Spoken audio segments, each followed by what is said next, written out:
welcome everybody to the next GoldenFox podcast. It's been yet another hot minute since I've made another entry. I think this is just something I have to learn to accept for a while until we can sort matters out, because trying to schedule a podcast for a lot of people in their convenient time can be absolutely challenging. And it's not so much as everybody else trying to flex in. It's just we all have a very busy life. That's really the short story of it. So I've also come to accept that, some people come in and out. And currently we have DuskFlare, Raiza, and Ryley. How are you guys doing tonight? I feel like a mess. Sounds about right. Really? You had to use that sound? It's how I break the ice. It's how you break the ice? How do I break the ice? I come in with a sledgehammer. Just... No. Ryley busts out a random sound cue, and that's my... Do it live! Yeah. Do it live! And that's when I have to use the censor sounds when it goes up on YouTube, because they're ad people. Oh, they're swearing! Oh, you can't have coarse language, or else kids might... kids are going to hear it from their parents anyway. I can't even tell you how many times I heard my dad say... Yeah, not to mention, kids love swearing. They love hearing those words. It's not because it feels adult. It just feels like... It's just a sense of freedom whenever you're just saying it out loud. Now, if it comes to the point where they just say it all the time or too frequently, yeah, it's going to overstate its welcome, you know? Oh, yeah. As with all things. Yeah, so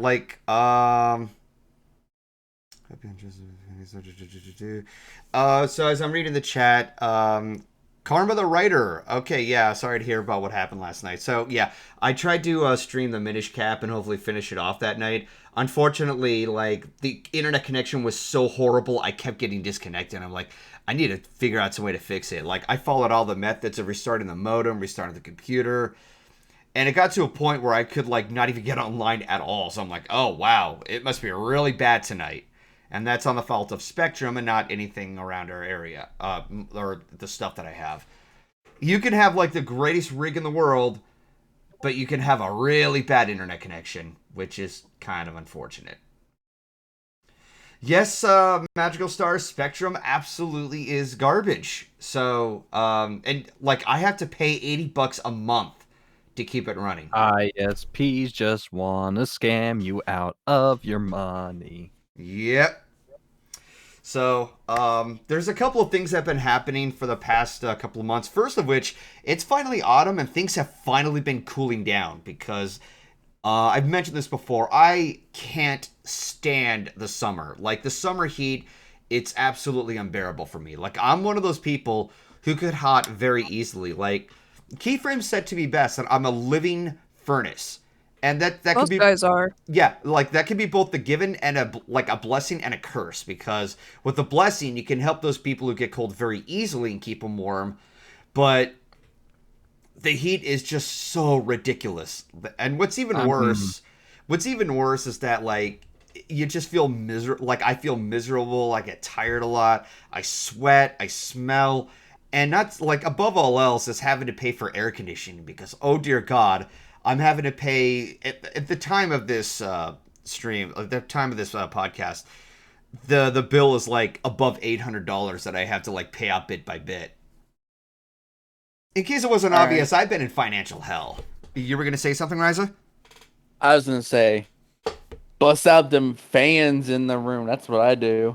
Oh yeah, I've been using a fan, and to work around something, I found out that on Edison they actually made it very clear. There's apparently something called the peak hour. So from 5 in the afternoon to 8 in the evening. Hi Aeon. I have to turn off the air conditioning to try to preserve electricity, and it will help reduce the bill.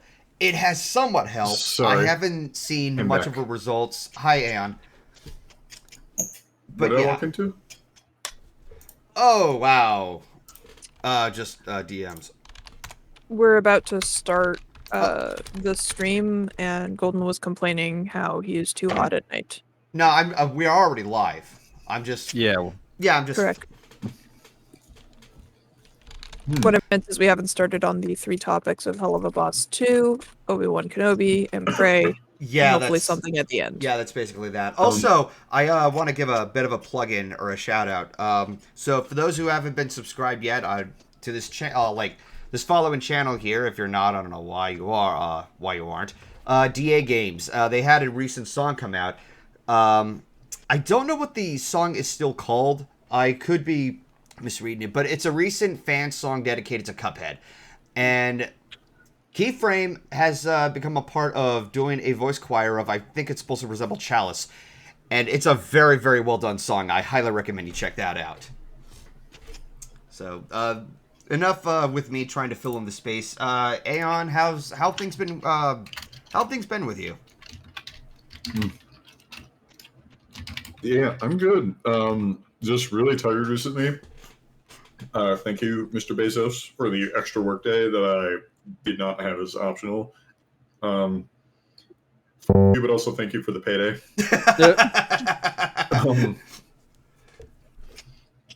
Other than that, I feel pretty good right now. Were you having Go ahead. It's a chair. Unfortunately, I can only really comment on Obi-Wan this time because I actually wasn't able to see Helluva Boss prior. Or the recent one. That's fine.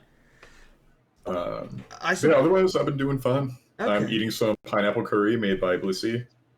Oh, that sounds delicious. And enjoying time with my dusky. Yep. Yes. All right, so what was I gonna say? So you had to fill in somebody else's spot, like at your job or something? No, Amazon doesn't do it that way. Oh, okay. Or at least you never really see that in warehouse or factory usually.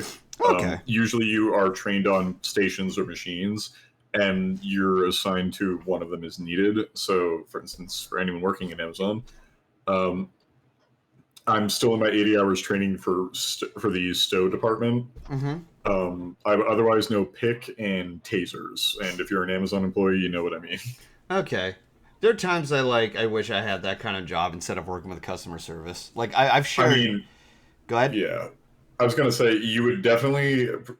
I'm not saying it's the best job. There are a ton of things I can criticize it for, but I would still rather take it over your job. Yeah. No offense. Yeah. No, none taken. Like, okay, I will say this much. Critical has been like a little more open about, like he's kind of mentioned it a few times. Solar mentioned it a few times. Working with customers is a nightmare. It's like miserable. Like you have to keep on a face. You have to make sure that, you know, their service is like good and everything. And they can be the biggest to you. I can't take it anymore. I'll put it like this. I will still take warehouse conditions better, but you do have to deal with an opposite problem that's a lot harder to describe sometimes. However, you will find it a nice, refreshing change to dealing with customers, because the most I ever have to deal with is a slightly finicky AI system and maybe misbehaving robots. Ooh. Bruh. And that. I mean, I still want to point out, in my building, where it is possible to fall from a 4-story height if you're determined, that is not the most dangerous thing in the building. It's not the fall. It's going into the robotic Percival field without a vest. Because apparently I found out that the robots can ram you with a force of several thousand tons, and their sensors don't always stop for you. Bruh. Well, Yeah, I'd rather deal with customers, thank you. Oh yeah. I'll put it like this: you are never allowed to go into the Percival field, and to do so gets you instantly fired. Oh wow! Because of the hell. Yeah, you are instantly fired. There's no write-up. There is no warning. There is no nothing. You are instantly terminated. And yes, that is Amazon's term for firing you, is terminated. Oof. The robots can also terminate you in both figuratively and literally if they detect you in their space. Yikes! I'll say customers, thanks. I can't find an excuse to do this, so I'm just gonna do this. I have pineapple curry. It is a great occasion to, as well. So nice. I've had curry before, but I never had pineapple curry. What's it like? Okay. Are you familiar with Thai curries? Thai curries. Hang on, let me look that up. So like Thailand. Okay, so most of the curries that we mostly think about are maybe Japanese curry, especially if you see it in anime quite a bit. Indian curry, which is, to be honest, my favorite. Yep. But Thailand also has a rich tradition of curries, and I don't know if this is Thai. I'm only bringing it up because it reminds me of some Thai curries. It also, weirdly enough, triggered memories of eating coconut curry, even though this doesn't taste like coconut curry. Okay, because I am aware of like the different curries that Keyframe has made me periodically, and like it's definitely good. It has it definitely has a zing to it. You know, it definitely has a bit of a kick. But like I just never thought I'd hear pineapple be mixed in with it. So that's just an idea to try in the future. Yeah, like Eliora mentioned that she had a recipe for apple curry. Oh, apple curry? Yeah, I never actually looked up what went in it, but I was curious. But I know how there are a lot of curry traditions that will use like things like fruit, like this pineapple or coconut, and they can make like really good savory curry out of it. And she just found one for apple, apparently. Oh, that sounds like interesting. Right? That sounds like fire to try. Like, okay, that's mainly because I just like whenever it comes to my favorite fruits, I love apples and bananas and cherries. So I just like to try it. Good. What? I just like to try it because it's interesting. Okay.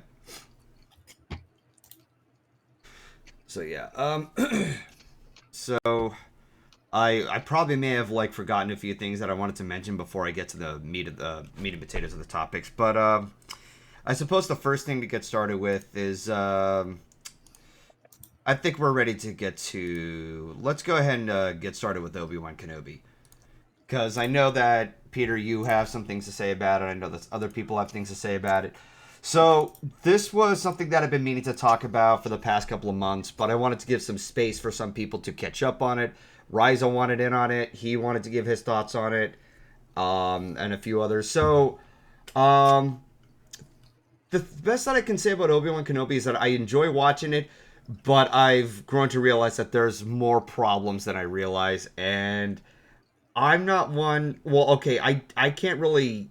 I don't have as big of an issue with them, but I'm pretty sure that you guys have some of them. So I'll let one of you take the lead on giving your thoughts about Obi-Wan so far. Those goes.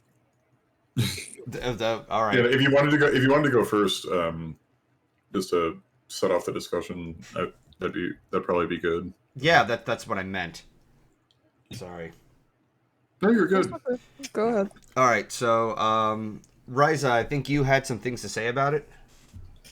So, like, my biggest issue, like, I liked watching the show.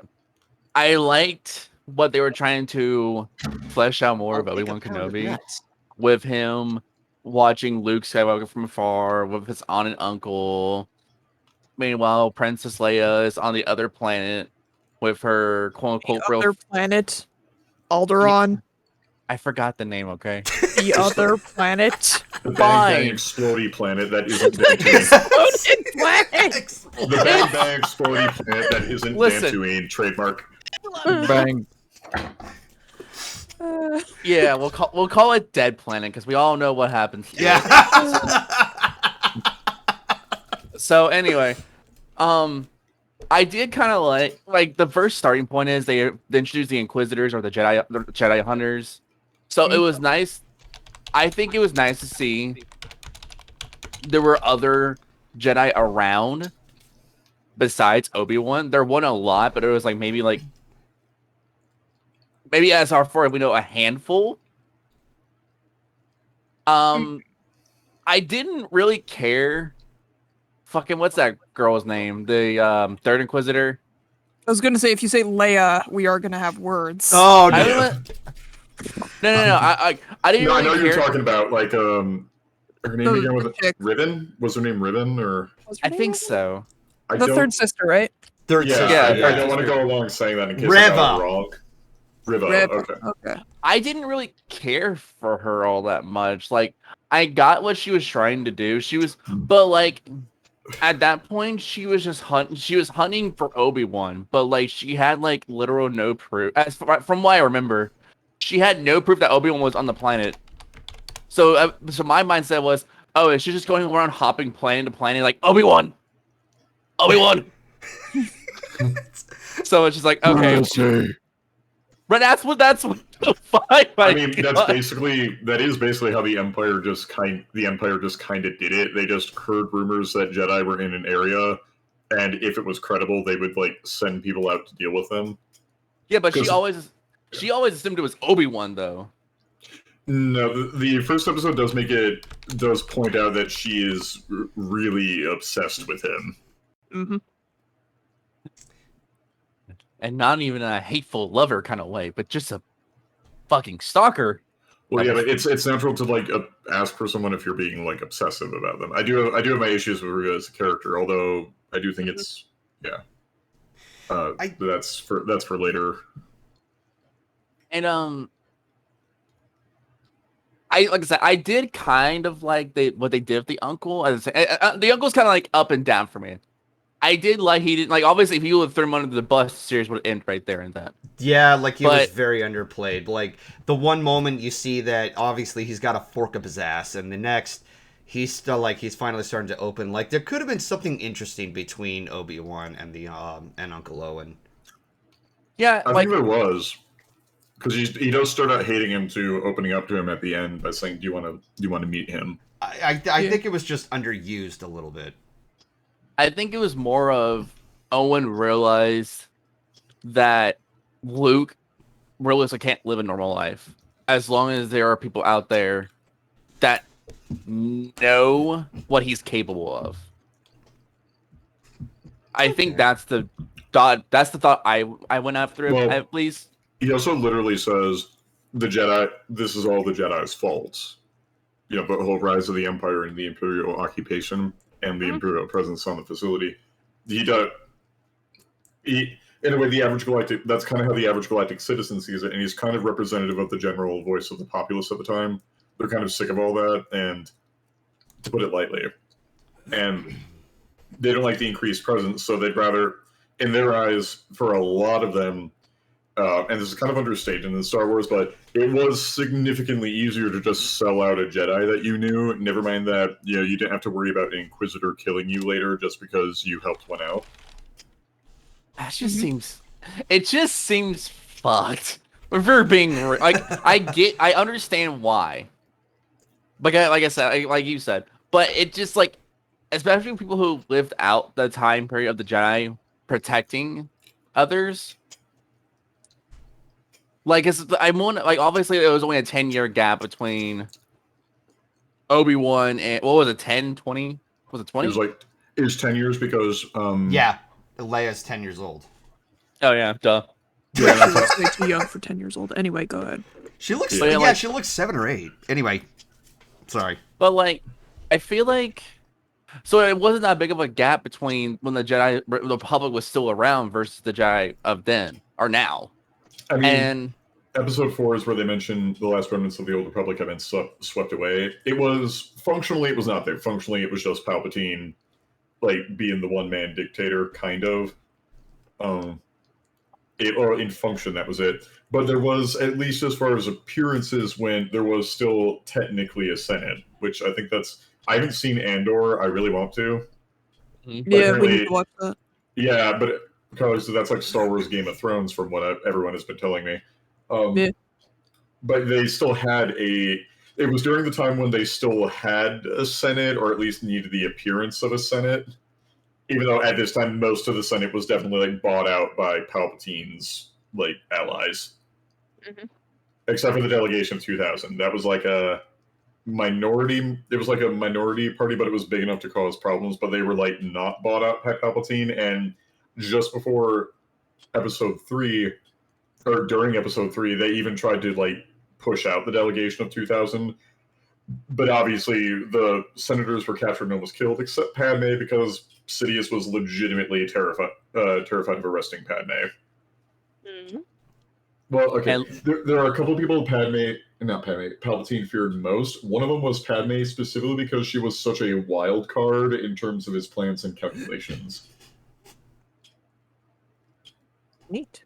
So that's why he couldn't, like, no matter how hard well he could play with all the other senators, he can't do anything about her because she's connected to Anakin. He knows that, and there's a weird type of invincibility that comes with that. Because it's like he knows that he's like, I can't do anything about her because if I try to, it will like piss off my soon-to-be apprentice. So I can't really do that. So like he couldn't even like all the brutality he gave to all the other senators, he couldn't even touch her with. Cool, thank you. I'm sorry, I went on a side rant. Go ahead, Raiza. No, that's fine. Continue, Raiza. And like, okay, so and then we fast forward to we fast forward past capturing of Leia. We go to. We'll just get to the part where Obi-Wan and Leia went to that farm planet. I can't remember what the fuck the planet was called. They went to. I think it's the same planet where they found out Anakin was still alive towards the end. I can't remember what was it called. I don't know. No idea. Go on. Go on. But I did kind of like the fact that we find out there's a not really resistance, but like a small tiny system that helps Jedi to get onto a normal life and shit like that. I think that's nice to have, and it kind of like maybe future developed into the resistance. I don't really know. Well, the guy didn't mention anything about a Jedi refuge. He just mentioned he was just pretending to be a Jedi while extorting money to get people to a refuge. Now, he was still extorting money, but he was genuinely getting people out of the system. Yeah. Yeah. I was talking about the female that was disguised in the Imperial. Okay. I can't remember her name. You were going to say something, Dusk?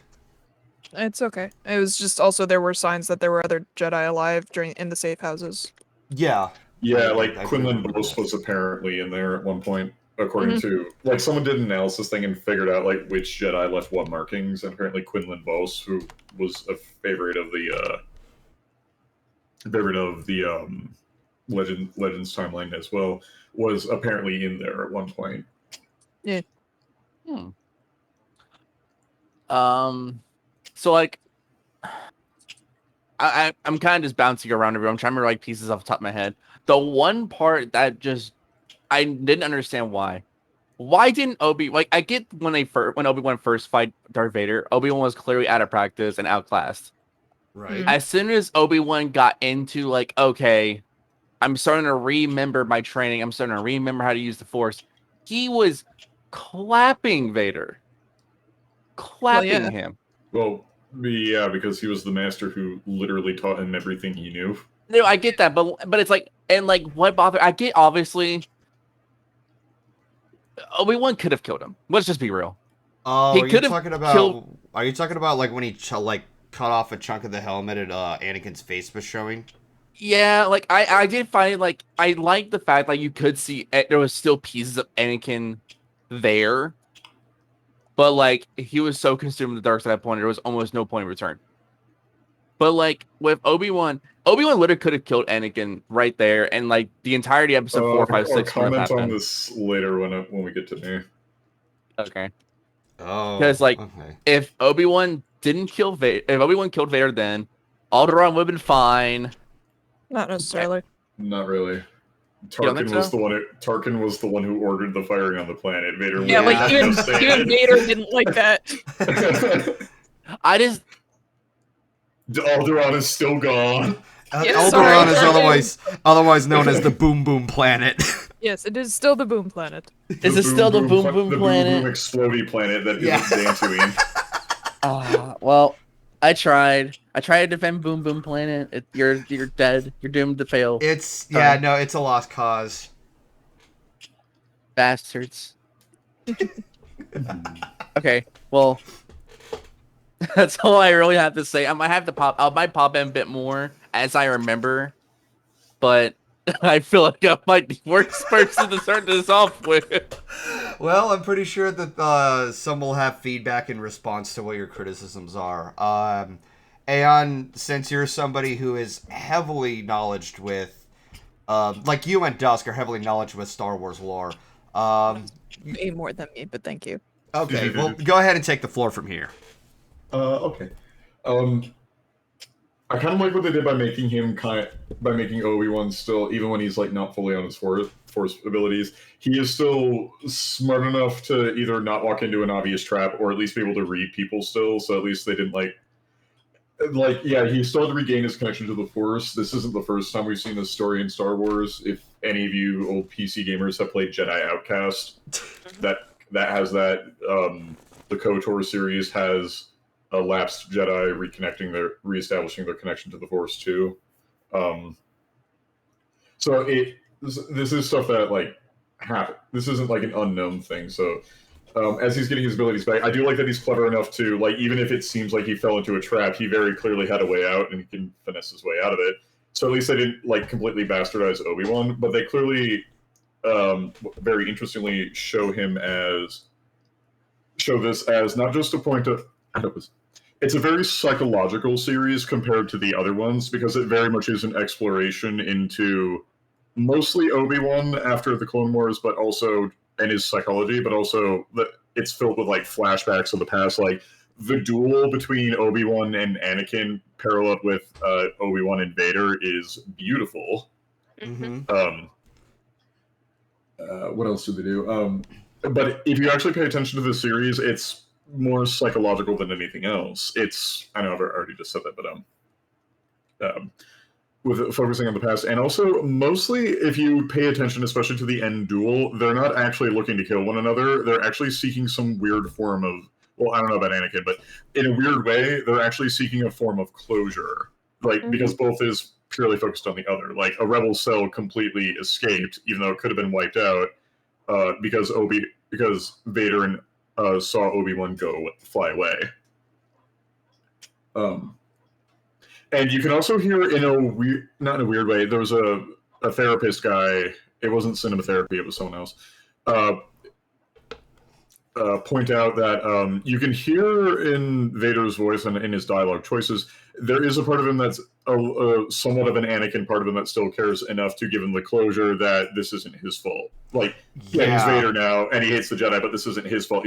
This is what he meant by, you didn't kill Anakin, I did. And it also gives him the justification later for, he betrayed and murdered your father. And it also makes that scene way more tragic. Like, holy shit, watch that scene after watching Obi-Wan. It hits you way harder. Yeah, like, looking at that, sorry for the interruption, like, just that scene alone is one of the most beautifully executed scenes in recent times with Star Wars, which I think is kind of saying something, because aside from The Mandalorian, ever since Star Wars got bought out by Disney, or Lucasfilms got bought out by Disney, they've been in quite a rabbit hole. So I'm just gonna leave it at that. It depends. It depends. Okay. Like, you're writing off a lot of shit that I don't know if your chat is knowledgeable enough to know. You're writing off a lot of shit that's actually good because like everyone loves the Bad Batch, and so far everyone loves Andor. Okay. Well, I'm only paraphrasing it. I've been hearing a lot of negative things over a lot of titles, so that's just only like from my perspective.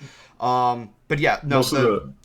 The closure between Anakin and Obi-Wan is absolutely beautifully done. Yeah, because the thing is, Obi-Wan, and I think this is what you were missing, Raiza, is that the point isn't to kill Vader. The point is he just wanted psychological closure. The closure could have been him just slapping the shit out of him. Also, Alderaan would have still gone boom boom. Yes. Alderaan is still the boom boom exploding world that is. Yeah. Are you sure? Are you sure we can just fix him a lot? I'm sorry, what? No, we need flex tape for that shit. Flex tape. Gorilla glue. Duct tape fixes everything. Tape. But wait, parts of Alderaan have to move. Don't worry, I got the WD-40, my guy. Lubricate the tectonic plates. Like, could you imagine how long it would take to just piece it all together to form it into a planet a second time?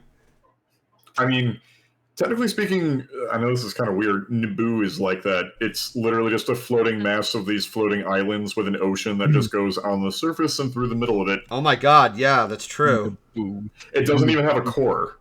It's just ocean. Like, that's when they say the fastest way is going through the planet core, and they do it in a submarine. Oh my god. They're literally just flying. They're literally like submarines swimming straight through the center of the planet and out the other end. Like, I just like it's so fictionally like, okay, so you have rock giants, you have gas giants. So essentially Naboo is a giant, like, it's a liquid giant, if that exists. it's not really liquid because it's weird. It's like there are land masses and giant ass pieces of land that are surrounded by an atmosphere, and then everything that's just in the middle and on this and seemingly on the surface is filled with ocean. And then the land got life, so on the surface it looks just like Earth, and functionally it is too. Except if you go deep enough into the ocean, you can just swim right through the planet. Here's the thing about Naboo too, is it's such a beautiful looking planet, but I hate everything associated, including the fucking Jar Jar thing and the romance between like fucking Anakin and Padme on that planet. I just want to point out, this is where Palpatine was from, and this is where he got his start as a politician, because House Palpatine was like a noble family on Naboo, and this is also where Darth Plagueis initially met him. And this also, by the way, is where Darth Plagueis dies, because most people don't know this. In Episode 1, Plagueis was actually there. And literally, like, seconds, like, shortly, like, the night of the celebration that they're at, like, that's when he killed Darth Plagueis and became the Dark Lord. He was technically still the Sith apprentice through most of that movie. And now that you mention Anakin and Padme, I hate sand. It's rough, coarse, and irritating, and it gets everywhere. Exactly. I just want to point out, every single line of dialogue from the prequel trilogy is a meme in some way somehow now, and it's almost literally true. From that to, well, from my point of view, the Jedi are evil. Well, then you are lost. All right, so Dusk. Oh wait, go ahead. Can I just say one thing? Okay. Go ahead. The thing about Reva, though, she's not a bad character. I like the idea that some of the other brothers and sisters have different motivations than the normal one, because for those of you who don't know, the way you become an Inquisitor is you actually have to be weaker on the Force-sensitive spectrum. And effectively, you had to grovel on your knees so the Empire didn't kill you, then they would offer you a chance to hunt your own. Vader hated all of them, by the way. Yeah. Because Vader's hatred of the Jedi was considered a personal betrayal that the Jedi inflicted on him. These Jedi were not... These did not have the same reason. They betrayed the Jedi just to save their own skins. So they're cowards and so in his mind, they're cowards, unreliable, and unworthy of pity. Ouch. Yeah, he did not like them. It makes sense. So he begrudgingly works with them. He's just this one scene. Okay, I'll touch upon the one scene later. But one of the things I liked, though, in portrayal of Vader and the Inquisitors was, first off, they made Vader a monster again, like the same way they did in Rogue One. Like they again reminded you that he is a very terrifying thing. Yeah. Person that does terrifying things, like say levitate your body into a field of fire in front of a shit ton of people, and then just try and bury your fucking face in it. Like, that's fucking terrifying. Or the time when he grabs the ship out of the air and then rips it open with the Force. Or just. But what I did want to point out, because there is a scene later with him that is important. But the thing about Reva is, she's not a bad character, but I don't think she was good enough to have as much screen time as she was given, but she's not bad. She's just kind of bland. I think that, in a weird way. Yeah, I think that Reva could have been executed a little better. Her history is kind of interesting, the fact that she butts heads with the Inquisitors, because she, again, feels a personal reason as opposed to just selling herself out. Mm-hmm. Or at least compared to the other Inquisitors. However, something I do kind of like is, I do kind of like that in Vader's duels, we not only see him terrified, but he doesn't, like, you can actually see Vader's disdain, and this was one of the better scenes with Reva, was when she tries to fight Vader, and Vader doesn't even use his lightsaber, he just uses the Force, like, by itself, because, again, it reminds you, remember, Vader is fucking terrifying.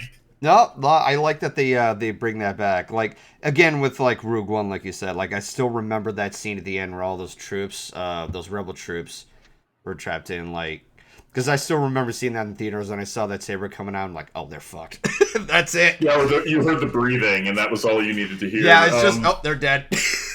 Well, also remember this. The Empire imposed sort of like state atheism, and Palpatine himself never, like, publicly announced he was a Sith.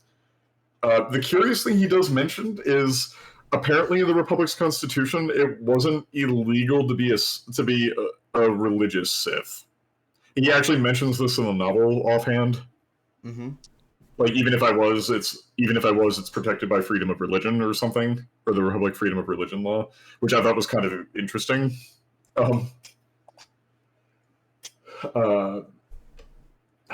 Sorry, I lost my train of thought. What were we talking about? Freedom of religion, you said? Sith, yeah. Oh, yeah, Sith. We were talking about how Vader. Oh yeah. They didn't. He imposed like empire-wide atheism, and also consider this. He came up with the idea that Jedi never existed at all after he was done purging them, and that the people that were Jedi were just special effects tricksters. He did this because he didn't even want people knowing about the idea, or at worst, if they heard the idea, they would dismiss it as, stupid, or clearly that isn't real. People don't have superpowers. So imagine you are a rebel soldier, and here's the thing: even if you heard about Jedi, you've probably never actually seen one, and you probably have no fucking clue what the Force is. There's probably no information that you can easily look up on Jedi, and suddenly there's this dude with a weapon that you don't see, and he's got fucking superpowers. And you've never seen this guy before. You know what I mean? Yeah.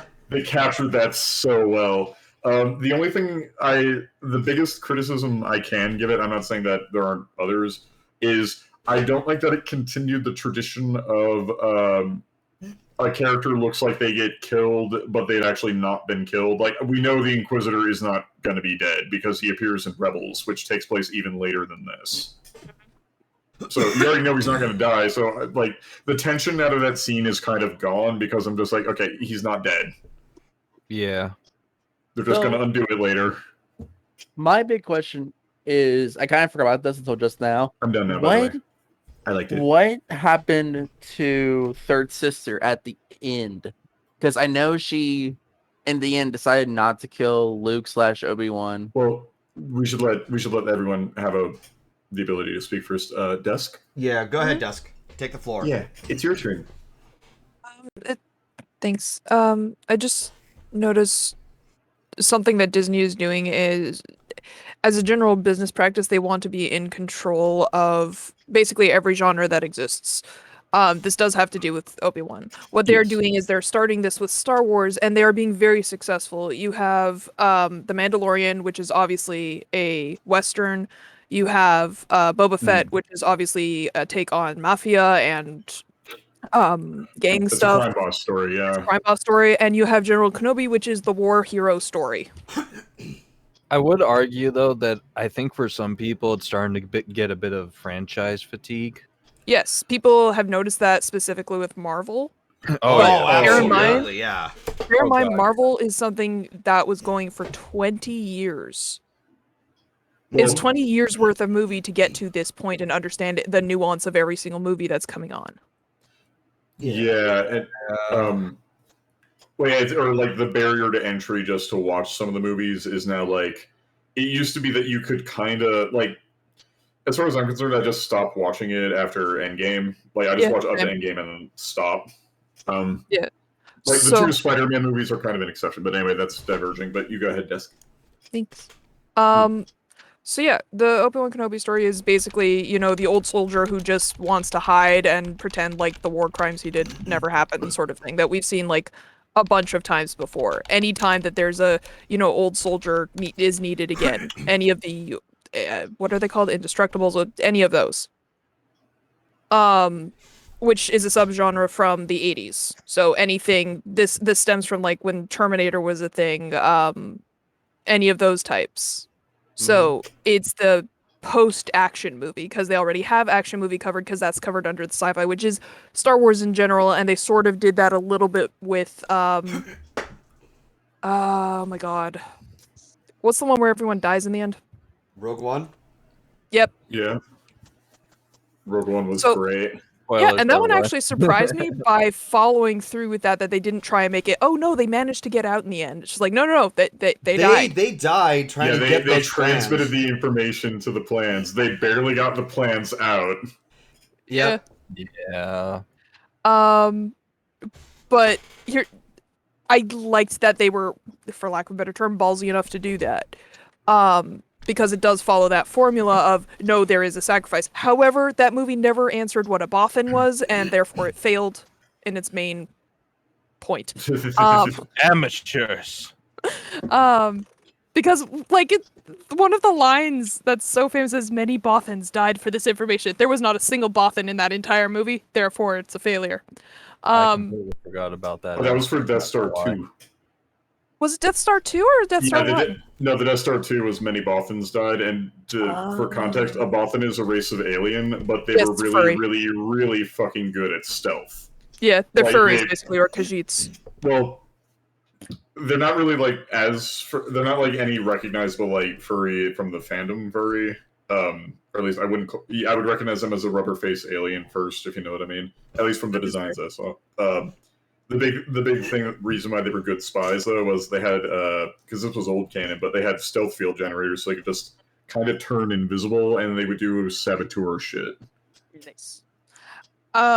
But yeah, things I noticed about Obi-Wan Kenobi. I mean, this was a movie that was This was a show that gave us what it promised, but didn't give us any, sparkling or innovative stuff because it couldn't. It was fairly limited in what it could do.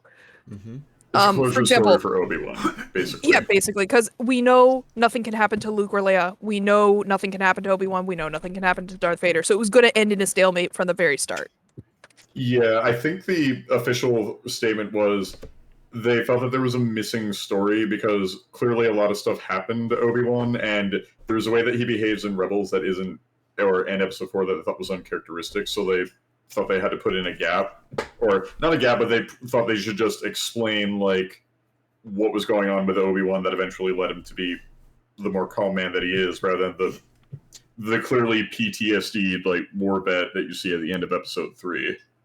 So this was meant to be the stopgap of how Obi-Wan the veteran becomes Obi-Wan the sage, basically. He finally let it go. I understand that. Yeah. As I was saying, they did very well with what they could do. Yeah. Mm-hmm. I enjoyed it. I enjoyed seeing Ewan McGregor as Obi-Wan. I found it hilarious that people are only just discovering that he can sing. Because that's all over online, and I find that hilarious since I've known that since I was like 12. But anyway.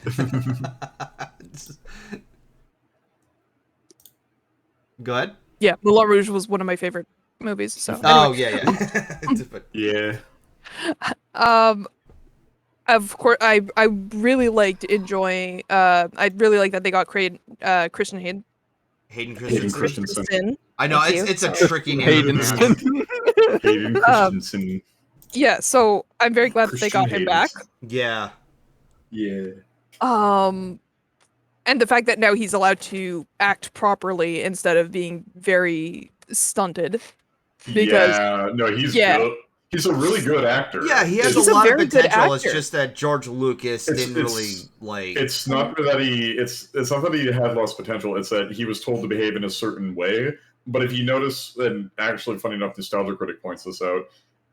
If you look at a lot of places where he's allowed to do what he wants, like say his facial expression or body language, he's actually doing. Yeah, he's like brilliant. Like he perfectly captures it all. Yeah, that's why the third is one of my favorite movies, because he, for lack of a better term, finally shuts up. You turned against me! Dude, just want to point this out, side note, watch the Japanese dub of Episode 3. It is so intense. Oh my god. It is incredibly especially that scene. Like, the Japanese voice actors had, like, a total... You could tell they had a lot of fun filming that. Oh, okay. If you play that in the chat, I will watch it. It is. Okay, after the stream, we can go. Yeah, we'll definitely take a look into that. So yeah. Yeah, actually, Aeon, if you want to post it onto Twitter, like just the link, so people can go there and catch it, or yeah, and we can watch it. Yeah, we can watch it after the stream still. Yeah, no, for sure. I want to do that as well, just for people in the stream, so they're not like completely left out. All right, so some interaction. Yeah. So, Dusk, anything else you want to add? I'm trying to think. I had a couple things to say about it.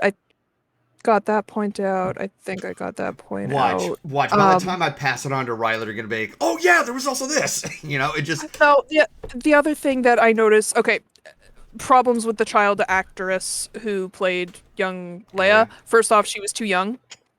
Yeah. Again, she looks Yeah. 7 and 10. She looks 7 to 8 as someone who works with children a lot, instead of 10, 11. I didn't have a problem with her acting or how proper she was because she was raised as a princess. So to me, it makes sense. She's also a diplomat's daughter, so she would know all this diplomacy and all the little tricks. So that didn't bother me at all. The fact that she was a go-getter, like she was as an adult, fantastic. I know I that's like- like part of the reason a lot of people weren't exactly as worried about Leia as time went on is because she doesn't actually dig into the stories or hijack the story's theme too much. Because even when Obi-Wan rescues Leia, if you in the subtext you can tell that it's not about rescuing Leia. It's still Obi-Wan like sorting through himself. He just happens to be seemingly righting a wrong for a friend while doing it. And in several places, she is actually quite helpful to him, whether she recognizes it or not.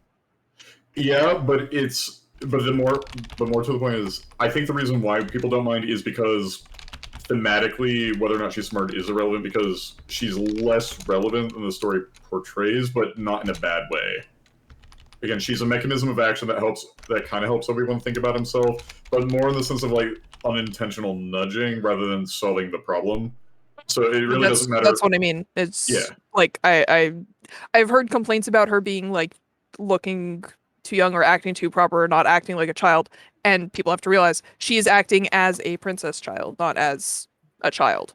Yeah, but that's what I'm saying. Like the most, in my opinion, the most brilliant thing about her is that she is both in the spotlight and yet irrelevant. I like how she roasted her cousin. Yes. Dude, I just love how like she was able to roast Obi-Wan a few times. Like, just pretend you're my daughter. More like granddaughter. Yeah, she was sassy, Granddaughter. which is good. That's more like a sass than a roast. Yeah, okay, that's Yeah. fair. That's good. Also, I will be right back. I'm having a bit of computer trouble. Hold You're on. good. Okay, that's fair. All right, so Ryley, I didn't hear you say much about Obi-Wan Kenobi. I'll let you go ahead and share your piece. I only got like 3 or 4 episodes in, so I never finished it. But Oh, from what basically you guys, from what you said, it's basically this. I can't really feel like I can add to the whole Obi-Wan situation. So all right, that's fair. 2 out of 3 ain't bad though. Honestly, I still think it's worth watching the rest of the series on your end, at least up might, until yeah. up until like when there's the closure between Anakin and Like- Obi-Wan. Yeah, I do want to see the fight between Obi-Wan and Anakin. Like that's where I got to. Yeah. Mm-hmm. So, all right. At this point, I think it's time we move on to the next topic, and that is Helluva Boss, Seeing Stars. So it's the second episode of season 2, and I had to get used to knowing that. Like, at this point, I'm just done trying to type down what episode number it is or what season number it is, because it's just like I don't even know what they plan afterwards. Hi, Welcome Dusk. back. We're talking about Helluva Boss now. Oh, okay. I can't add anything to it, but yeah. Okay, so Ooh, I know that Raiza has a lot of thoughts to say on this one. I immensely enjoyed this one, just on the sheer fact that I was very glad to see more of Octavia and see some more development from her. Like we've seen that she's much more enthusiastic for her dad, and just seeing like she just wants to like do something that would be just The two of them. yeah. Yeah. And obviously there's something going on because of the previous episode. And just saying that, it's almost painful to mention. I like my thoughts are scattered all over the place. Raiza, I'm pretty sure you have some more critical thoughts on this one. Go ahead. okay. So I watched this episode a few times already, just to get the idea pat down. So I just want to say, first of all, do not ever take Moxie to an anime convention or any convention ever. He will spend all the money. Yeah. It's absolute nuts. I did kind of like they followed up with hold on. Hold on. I like how they followed up with hold on.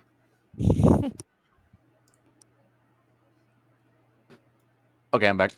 That was roommate. But I liked how, first of all, they continue on with they kind of like Stolas embraced his hate towards Stella. Like from the slap to now straight just calling her a bitch. Oh yeah. Like Mhm. and I've Just noticed like I really Cuphead like at the this point. emotion and Stolas where he's only annoyed when he's annoyed or mad, his little white pupils will pop up. That's a little what? He White has little peoples.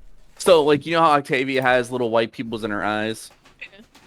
So Stolas' eyes are pure red. Except there's times where he shows like a negative emotion like anger or sadness, like those little pupil or sometimes even like pleasure. The pupils will pop up. Otherwise, he just has bright red eyes. But there has been and then next we go to Luna. I fucking finally get something for this character. I want to like Luna as a character. I really do. But like throughout the entire series so far up till now, we got nothing for her. Like literally nothing. Like I can She kind of is- understand. Sorry for the interruption. I can kind of understand that. Like a lot of people like the character just out of her design, but yeah, she has this like nasty attitude of some sort, and we're finally seeing a little bit more with her character than just this edgy, angsty teenager personality. well, there's other things that carry the character, but I will not say that on this stream. I mean, I But, personally like Luna. I like her character because Yeah. she's had character since the day one. She is very sassy. Yeah. She is very Mhm. angry. Has tons of trust issues, but actually has a soft side where she actually really cares about her quote unquote dad. Yeah, no, I like that. I just feel like I don't know, like I want to like dive I more think into the it's- character. Is it more that you just don't like characters of that personality rather than it's not well written? Because Oh no, it's I a think I like the way the character's made, but like I want to know more about her. I want to know more about her past. I want to know more information about her. Like whereas I feel like we got a bit of that in this episode with the whole pound. That's what he was aspect. saying. well, I was saying like up till now, Oh, okay. Yeah. and then like obviously Moxie and Millie are kind of like I like Millie, but obviously she doesn't fit the expression of like of what I just said for Luna. But I feel like with Millie, she has shown a bit more character than Luna has. I don't know. I feel like Well, I we've would been really around like for to see a more. Millie centered episode, honestly. Like just because Millie, I feel like is the most underdeveloped of all of them. Yeah. Like I actually really most- like this time that you got a bit more of her frustration even with her boyfriend. Like she's not just always simping for him. Oh yeah, she keeps them in check. and then look with you got small bits and pieces of everyone, but obviously the most developed of this episode was Octavia, Luna, and Ari. Yeah. Maybe Stolas. Stolas was fantastic. Oh, I guess most of Mhm. Stolas' Stolas and Moses- Blitz, probably. most of Stolas' development kind of followed through from the last episode. Yeah. I guess like another question the more I think about it is how far in this episode take place from the last episode? Because like you see so much to happen with Stolas from the last episode to this episode, and it feels like I guess like a lot of it was just more fan based theories of what happened, what stuff insinuating of Stolas was going to do for Blitz with the necklace and all that shit, but nothing of that was followed up in this episode. So it makes me wonder. It makes me wonder if this episode took place before that episode. I feel like it's right afterwards. They're just going on as business as usual, since that's what like Blitz said was their arrangement to begin with.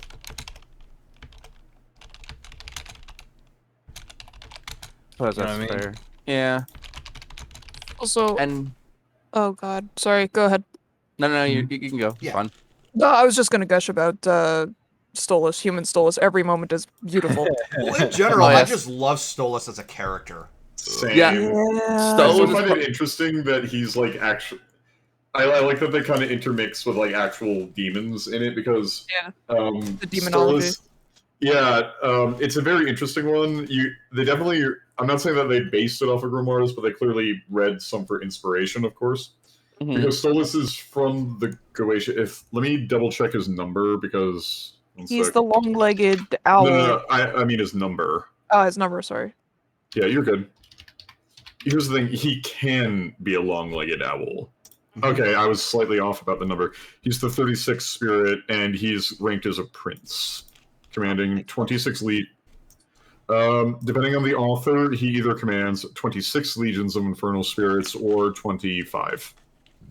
And he is the personification of astronomy, plants, herbs, and poison. Carries a cane. I think he pretty much fits those definitions. Yeah. No, he's literally that demon. He literally says during an event, I stole this of the Oz Goetia. They pronounce it Goetia or something? Goetia. Yeah, it's Goetia. I do also like that. Right, he pronounces it Goetia, doesn't he? Yeah. Or something like that. That's proper enough. I do also like how Stolas isn't afraid to sass off Blitz. Okay, consider the hierarchy. He is a prince of hell talking to an imp. Why does he need to hold anything back? I know. It's just the way he... The way he does it is very much like a prince. He was very... It's talking to an underling. I still love... Especially a prince of hell. I still love the... Go ahead. Sorry, go ahead. I'm not trying to put you down, Raiza. I'm just being silly. Oh, no. It just feels like whenever Stolas and Blitz talks to each other, it makes Stolas tries to make himself feel like not really inferior, but like... I'm just going to say? He wants him to feel like the bottom, for obvious reasons. Who? Stolas? Stolas is the bottom. Yeah. No. I mean, like in normal everyday, like it's just them talking to each other, even like without the. I mean, outside the bedroom. Yeah, outside the bedroom. Yeah, but outside the bedroom, he's still clearly the bottom. Yeah, like in many interactions, he does do a lot on Blitz's go-ahead, and is very shy when even asking about normal things. Yeah, and he keeps calling like he keeps flirting like him like a bottom. No, and I don't know if Anyway, that might be just because I'm not familiar with the whole interaction. Yeah, that sounds very likely. Yeah, but I do like the little line or the whole thing of the water. How it was like 97% toxic in LA. The background details are fantastic in the new short. It's like every time I watched the episode, I would find something new in the background. And it's just like me. And then there's meanwhile Stolas just guzzles down an entire bottle of it. I still love the jab that that Luna makes when just like smells like urine and desperation. LA. I mean, she is not wrong, and I will just say that is descriptive of a lot of cities, but LA is the big target, and I will just say, despite me being a Californian, everybody can throw shit at the state all they want. I am not proud of my state. I'm just gonna say it real, end it there. Anyways, I mean, I'll put it like this: every city smells like pee in something. Because if you walk Baltimore, it's like, it smells like piss in the ocean. Then if you go into New York City, it's crabs. It smells like piss and trash. Yeah. Also, reacting to Zuckerman and Golden, since you weighed in the chat, as far as I know, she was not going to be euthanized. She was just going to be released. Yeah, they said she was going to be turning 18, and then she'll be out of their hands. Oh, yeah, okay. Not that she was going to die. Yeah. Okay. Just basically that she would have been unloved her entire childhood, basically. So also horrible, but yeah. Still, yeah, no. I have seen I've seen the episode once, and I watched a few parts of it in preparation for it came out just recently, so our thoughts are still. It twice in a row. What? I watched it twice in a row and once more while you guys were talking. Okay. I haven't seen it at all. It's a good episode, honestly.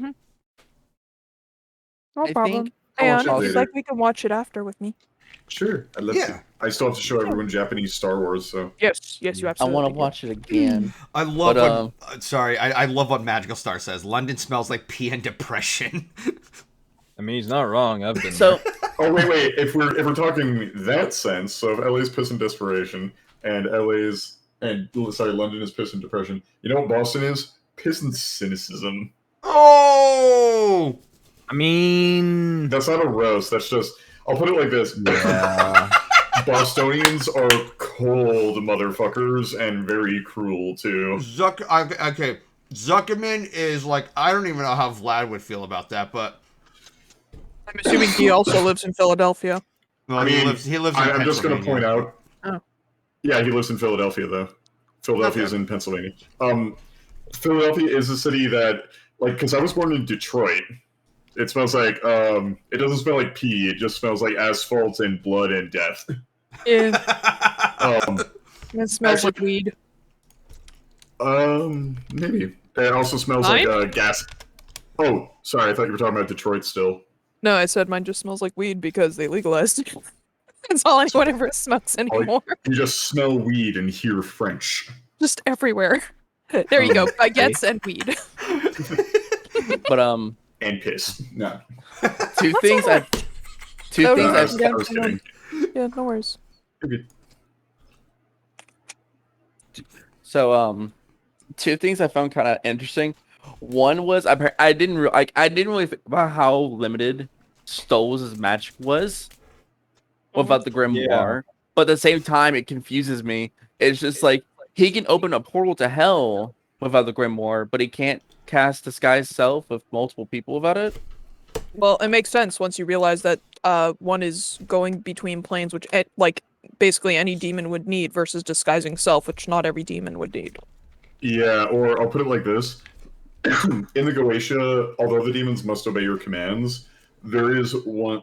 The reason why they describe what they look like is not only to give you something to sort of visualize, but also because one of the tricks that is listed, because there's a whole section of the Goetia just devoted to putting yourself in the mindset to not be just psychologically mind fucked by a demon, because you may be in a barrier that protects you from it directly.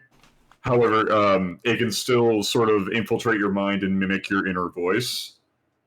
So you got to watch out for that, because that's how it negotiates with you. In a weird way, it's communicating. But the thing is, you can usually command it to do a lot of things, but usually when you ask, assume a pleasing form, or assume a form that isn't horrifying or Lovecraftian or something, it usually has a default form that it goes to, and it has this listed in the grimoire usually as it may have been commanded to stay that way, or it may have decided to look that way. Either way, there's an appearance in there for a reason. Some of them might have the ability to shapeshift. I forget which ones, but like for instance, Stoles being able to travel dimensions, yeah, that does make sense. I mean, even in the Goetia, it talks about contacting them from somewhere other. However, typically when it comes to something like that, you might be the most you might be able to say is choose between like maybe a few. Like the first demon is King Baal, and he has a whole host of amazing powers. He's a king, and he can do it. His main thing is invisibility. Is that Baal or Belial? No, Baal. Belial is a different demon entirely. Oh, okay. Keep having to translate them in my head. Sorry. No, you're good. Baal is Bael. So, Baal. anyway,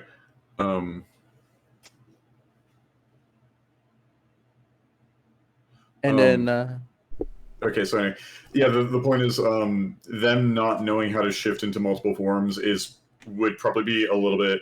I'm not saying it's realistic, but considering most people describe it as it only really sticks with a couple, if you command it to not be horrifying. I'm not saying it implies that they're limited, but from experience, it seems like, yeah, the idea that you could write that in, that they would need it, makes a lot of sense to me.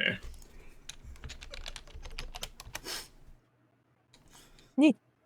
Sorry, I went to demonology. I No, went you're demonology nerd. I have No, been you're listening. fine. I do I not did- Chat for context. I used to be a demonic pagan, ironically. So AMA. I also find it kind of like funny / ironic. There was a hellhound basically selling other hellhounds. Yeah. Well, I mean, I assumed it was basically like an orphanage or animal shelter. It didn't look like one. It was sad. I mean, yes. Have you seen orphanages / Well, like yeah, adoption centers? I mean, I've seen orphanages before, but it's just Sorry. like the way they wrote out that one. It just I don't know. I didn't I like. thought they got it perfectly. You could smell the despair. It was fantastic. You can smell the despair. Yep. Sorry. I think the reason why it hit so much harder than like an animal shelter is because they were like people sized and people acting. Mm-hmm. They had pizza in their jail. I didn't get pizza. Yeah, pizza. Mine ran out. Anyway. Sorry, my prison was in Maine. They just gave us lots of lobster. Damn. Ooh. That's actually true, by the way, Riley. There was so much lobster in Maine that in some places they even served it in the prison system because there was just so much of it. Yeah, that was like back in the 18th century, right? It was a long time ago, but I thought they continued it up into the 20th century at some point. Yeah, I that could be sounds wrong. I could be right. completely wrong. But I know that at one point they did, just because there was so goddamn many lobsters. Not so many anymore. I mean, They could find them on the beach. They would come up to the sand. we will find them on the beaches. We will eat them in the streets.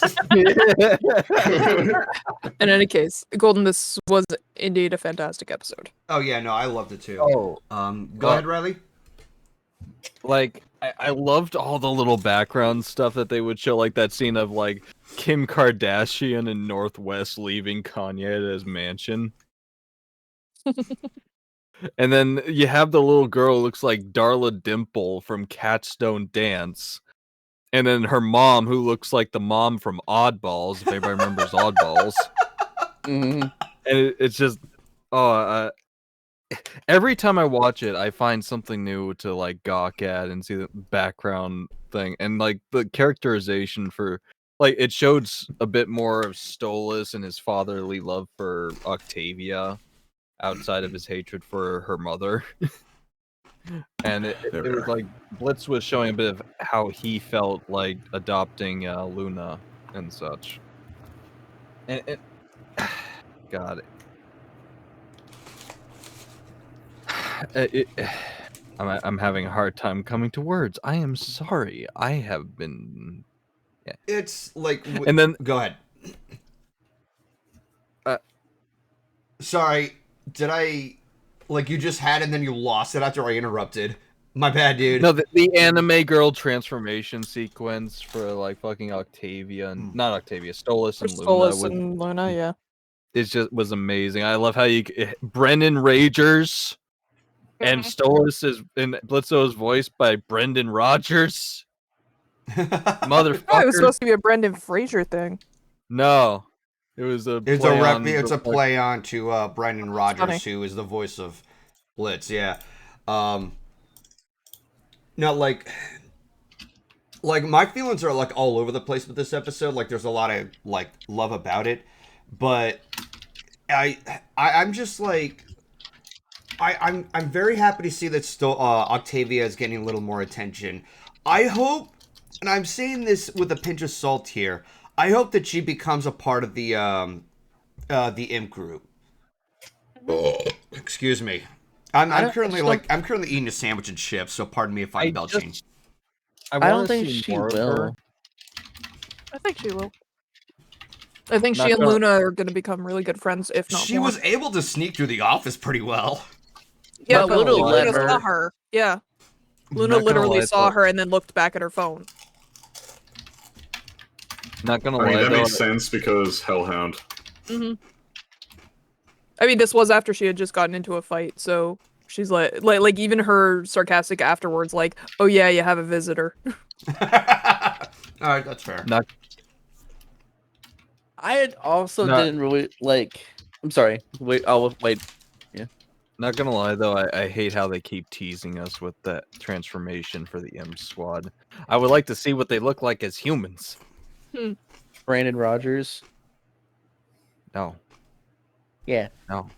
Yeah. Raiza, no. Ryley, yes. You go to the corner right now. No. Think about it. Dusk. Ryley said go to the corner. Okay. You belong there now. Just doesn't even give two We've, shits. so- we've sold your bed. There's now Oh. just a dog pen. Oh my Oh, god! shit. Oh god, that's horrible. I now just imagine Rice as like Griffin OC, just like in the same position like with Luna from the flashback that Blitz had. Oh. No, that's sad. Yikes. Big yikes. Now I'm saying. But I didn't really like there was parts of Moxie I liked. There was part of Moxie's I didn't like. The way he was constantly shitting on Luna, I didn't really care for. The whole point is that like they shit on each other. I know. You, Well, did Like you they have miss since the part first when she episode. kept- Did But, you miss like- the part when she called him fat? When No, he- no, no, when no, he's no. Clearly Like, not fat. But literally, as soon as they stepped over, Luna was like, I'm not sure if I can pick up her scent in this city. And Moxie's like, can't you do one thing right? And that, as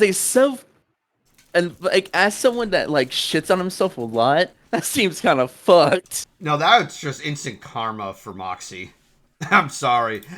I'm calling it. Moxie wears a girdle. Okay. He wears a girdle to hide his fat. Dude, okay, Okay. well, I was gonna say something like I was gonna add on that he does a few other things, like one of the previous episodes, he says he likes getting pegged. Yeah. Yes. Sometimes. Who doesn't? You're not true. Oh. Sorry, Wait, too- what? TMI. Sorry, that is not appropriate on the stream. Bruh. We're just talking about what me and Dusky do every Saturday. Mm-hmm. Anywho, Goldie, let's see how fast we can get you banned. Anyway, Is this the Twitch ban challenge? Yeah, I remember that Wolfhead did something like that, but Yes, he did. With yeah. several drawings that are familiar. Yes. Several. All right, so who hasn't set their piece yet about a Helluva boss? I mean, like people are asking why, like I think Raiza, it's good. It's as good. Raiza was saying earlier with the whole like how they just seem to be going on as if nothing happened. It is basically just like they've just established what their relationship is, and we'll see how it pans out from here, I guess. Because I was kind of hoping that Stolas would. I feel like it'd be too soon, but I was kind of hoping that Stolas would mention the idea to Blitz about the necklace. Necklace. And so there was a theory in the last episode that the book that Soul was looking at through his little musical number, the necklace allows people to travel to the human realm. So he was going to make that for Blitz, and so Stolas wouldn't be bothering him no more. Who's gonna make that for Blitz? Stolas. So Solus was gonna make that for Blitz so that he wasn't bothering Stolas anymore? No. Stolas was either going to make or bring that necklace to Blitz, so Stolas don't have to bother Blitz no more. I'm confused. Why wouldn't Stolas want to bother Blitz there in Because of the whole shebang that happened in the season 1 finale with the You're talking about that whole thing. Yeah, Okay, but so you're as they thinking he wants to bring it up. Okay. As Blitz established at the end of the episode, they're basically just fuck buddies. Yeah. Mm-hmm. Yeah.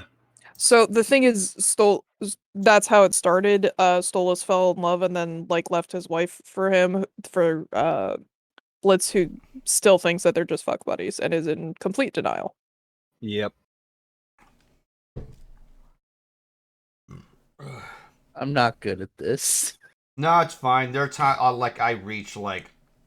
there are times I'm like, I'm not sure what to say, and there's just a pocket of silence. Like, you've seen this happen throughout the podcast.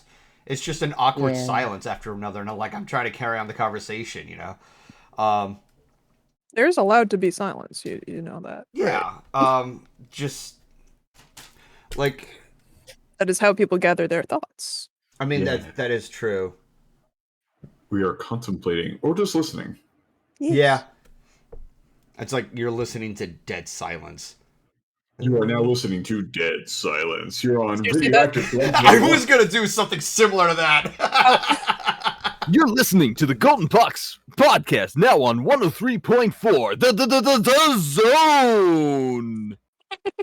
Yeah, for all you needed was some like random air horns firing off, and that would have been basically modern radio. Yeah. Oh, and a dubstep bass drop. Oh God. Naturally. I was just thinking 103.5.fm. I don't know what that is. It was a weekend album. A weekend Yeah, album? or just there's a lot of in the States there's a lot of like local radio. There's kind of like that was just kind of how local radio set themselves up and like did things. So typically if you grew up and you were in the 90s, you know, when you were driving, you would just turn on the radio and you would see local radio station ads that basically had all this like extreme over the top and like mimically hilarious fanfare. And it would just be like some deep voiced dude, probably from Nebraska, going like, "You are listening to 97.1 FM." Yeah. You're listening to the radio 96.8 The Rock. I had like 97.1 Kiss FM. Oh God, Kiss FM. I remember Detroit had channel 955 for quite a few stuff. I don't know what I think the channels here in Texas are like mostly like 101, like 93 to 101. I have like 90 some odd and something. I don't remember. It was 92 or 95.5 or something. Yeah, some of them are similar.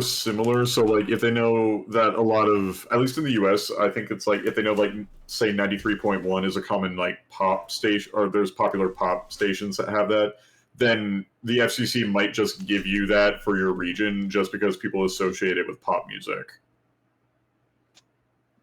Yeah. It's kind of interesting. At least I thought that was kind of interesting. How the fuck did we suddenly talk about radio stations?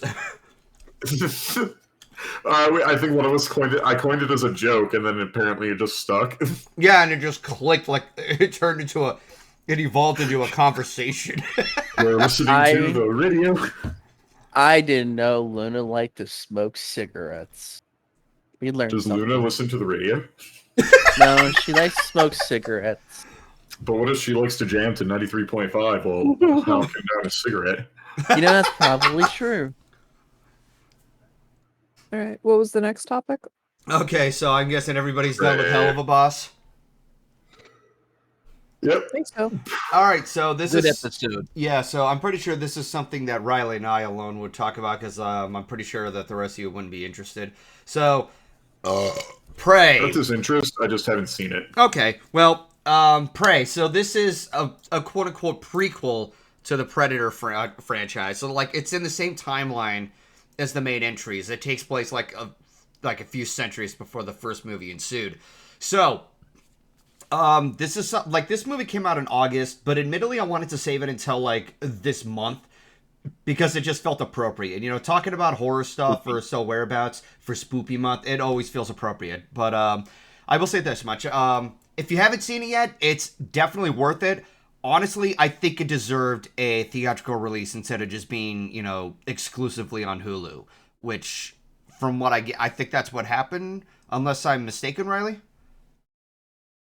Yeah, well, I mean, like, this one takes place like 300 years before like the first one with Schwarzenegger and all that. Yeah. And because it's, I think, during the midst of the French and Indian War. Something like that? Yeah, like, okay, so the movie takes place in the year 1719, I think? That's, yeah, Yeah, it's that's- around the French seven- and Indian War then. Right, so that's the, I think that's the 18th century. Yeah. Derek the Brony, no, medieval times is like early, like, thousands or 1100s or something like that. Anyway, Yeah. but anyway, so Prey definitely goes back to the roots of when Predator first started as like a threatening creature of mystery. Like, who is this person? Like, who is this creature? What kind of technological advances does it have? The thing that makes this refreshing is that this is like it's playing off of the old materials to like against technology, but it's not as in your face. It's just we don't know how to take on this creature, and they have to learn its enemy. Compared to just like, oh, old stuff is better than new stuff, old tradition versus new stuff or anything like that. But this one takes like an approach. It helps reinvent the wheel of what made the first Predator such a phenomenal film to a degree. It's basically just two people, well, a creature who likes to hunt things, and a warrior trying to fight back and survive. Yeah. And I like that. I like that they had this kind of approach, and this definitely motivated the potential of ideas of like if predators were to like take on like different kinds of timelines and such. Like one of the biggest fucking ones, feudal Japan. Yeah, no, everybody has been suggesting like the samurai cult, like the Predator taking on samurai culture because they both share a huge level of sportsmanship. So. I would geek out like crazy over something like that. Like I'm completely on board with that. Sorry if I'm going off on the deep rails here. I've been a big Predator fan when I was a kid. Even Predator 2. I was first introduced to Predator before like the Alien movies, and the thing I liked about that one is that it's not just your typical slash horror like sort of ordeal. It's not your typical like threatening creature who's taken on everything. No, this is a war, like a battle, like a slasher horror battle. If that makes sense. It's this thing who likes to hunt for sport. Yeah, and he just wants to fight you. And there's a level of sportsmanship involved, and I love that it plays into it. So it would play beautifully if they ever made a Predator movie that would like take place during the samurai culture. Like him against either samurai or ninjas or just something like that. In general. Oh my god, dude! That would be a fucking war movie when you think about it. Like it reminds me, and I think this movie is underrated as hell. I really actually like Aliens versus Predators, like the actual movie, because it does kind of establish that whole route with the Predators, because they like. I love that there's the one girl at the end who's fighting alongside the spoilers, by the way, and it keeps the tradition of like the Predators seeing honor, like they are honorable to a degree, and they will it's just that whole primal aspect of there's a hunter and there's prey. Mm-hmm. There it is. I mean, that's not surprising there. Like if you've seen the poster for Predator 2, they literally have a tagline saying he only has a few days to kill. Ha ha ha. Get it? Anyway, so we're kind of all over the place, but I like that it's like this takes place in the timeline where advanced weapons like guns and like stuff like that, like the actual like ammunition and such that we would like kind of like be accustomed to take on whatever enemies there are. We should probably establish that the movie is set during the French and Indian War, and it's centered around this tribeswoman who's trying to prove herself as a hunter. Yeah, and like to a degree, like I was worried that they were gonna write her off as like your typical when like girl power stuff like that, that kind of woke culture. But the way they actually played this up, she's literally training and she's trying to do her best to be good at a lot of things. Like one of the clever things that I love seeing her do was take like an axe and attach it with a rope, swing it left and right back and forth. Like, yeah, sure, you've seen it in the trailer, but it shows that she's somebody who's literally trying everything. And she still gets her ass. Yeah, and she still got her ass kicked. Like from the other tribal members. Like, if you want to leave, leave, and then pull like a psych, knocks her like out, and then she gets dragged back to the tribe. Or they were trying to. And even seeing like the French trying to take on the Predator and seeing what kind of what kind of incapabilities they're faced with, Yeah. Yeah. So go ahead. It's, I mean, whatever the Predator doesn't see as a threat or as something that's worth fighting, he'll just let it go to a degree. And we kind of learned that when she fell into one of those bear traps that she's completely helpless, and then there's the predator and just like analyzing that instead of just going for the kill, you know? So, and not to mention the cinematography in this movie was so good. oh my god, this is a great this is a great movie for like photography or landscape porn. Landscape porn, just and how it was lit, how it was almost always looked like it was natural lighting and such. Like what was that movie a few years back with Leonardo DiCaprio with the bear and all that? Oh, I know what you're talking about. I don't remember the name of it. The chat will probably know. Basically the whole gimmick with that was all shot in natural light. Like no like big lights on set to illuminate more. No, it was all natural light. All right. So and it's just God, I love these. The good boy though too, the doggo. Oh, I love him. No, I'm all like they didn't. Okay, so the movie was called Revenant, but the dog wasn't killed off, was he? No, he was one of those few times where they introduce a good boy and they don't kill him off, thankfully. Okay. But yeah, like, no, I like that the dog was there and like they definitely had like a bit of an uplifting nature, but it's just it's like just by playing off of that, it like I'm kind of repeating myself here. Well, one of my favorite aspects too was just how they use the predator's blood. How they use the predator's blood, or how she actually like outsmart them with whatever technology they had. Like there's but just how they were shot and the blood would illuminate and just how it looked on them in general. Oh yeah, such. No, like it was always cool to see that radioactive like predator blood on there. Like at this point, it doesn't even matter if you get cancer from that, you still look pretty fucking cool. Oh yeah. But I do like that some scenes were kind of reused from earlier scenes. Like, for instance, we have a scene where she gets stuck in quicksand, and it gets a very intense moment where she's, like, trying to figure out a way out of there. Like, obviously, like, we would predict she would make it there, otherwise the movie would stop. But it's just a matter of how, like, it just proves, it's not predictability that happens, it's just how you execute everything. But, like, she manages to get herself out of the quicksand, and then she uses it as a trap later on. Sorry for the spoilers for the Predator at a later scene in the movie, or when she was able to get a hold of a helmet, which again, like these would happen at various points, but I would still like heavily recommend watching this movie regardless. I'm trying to find like different words to say here. Just Prey's just fucking good. That's as much as I can say there. If you like atmospheric horror films that are also well, I wouldn't even would you even really define this as horror? It's more action.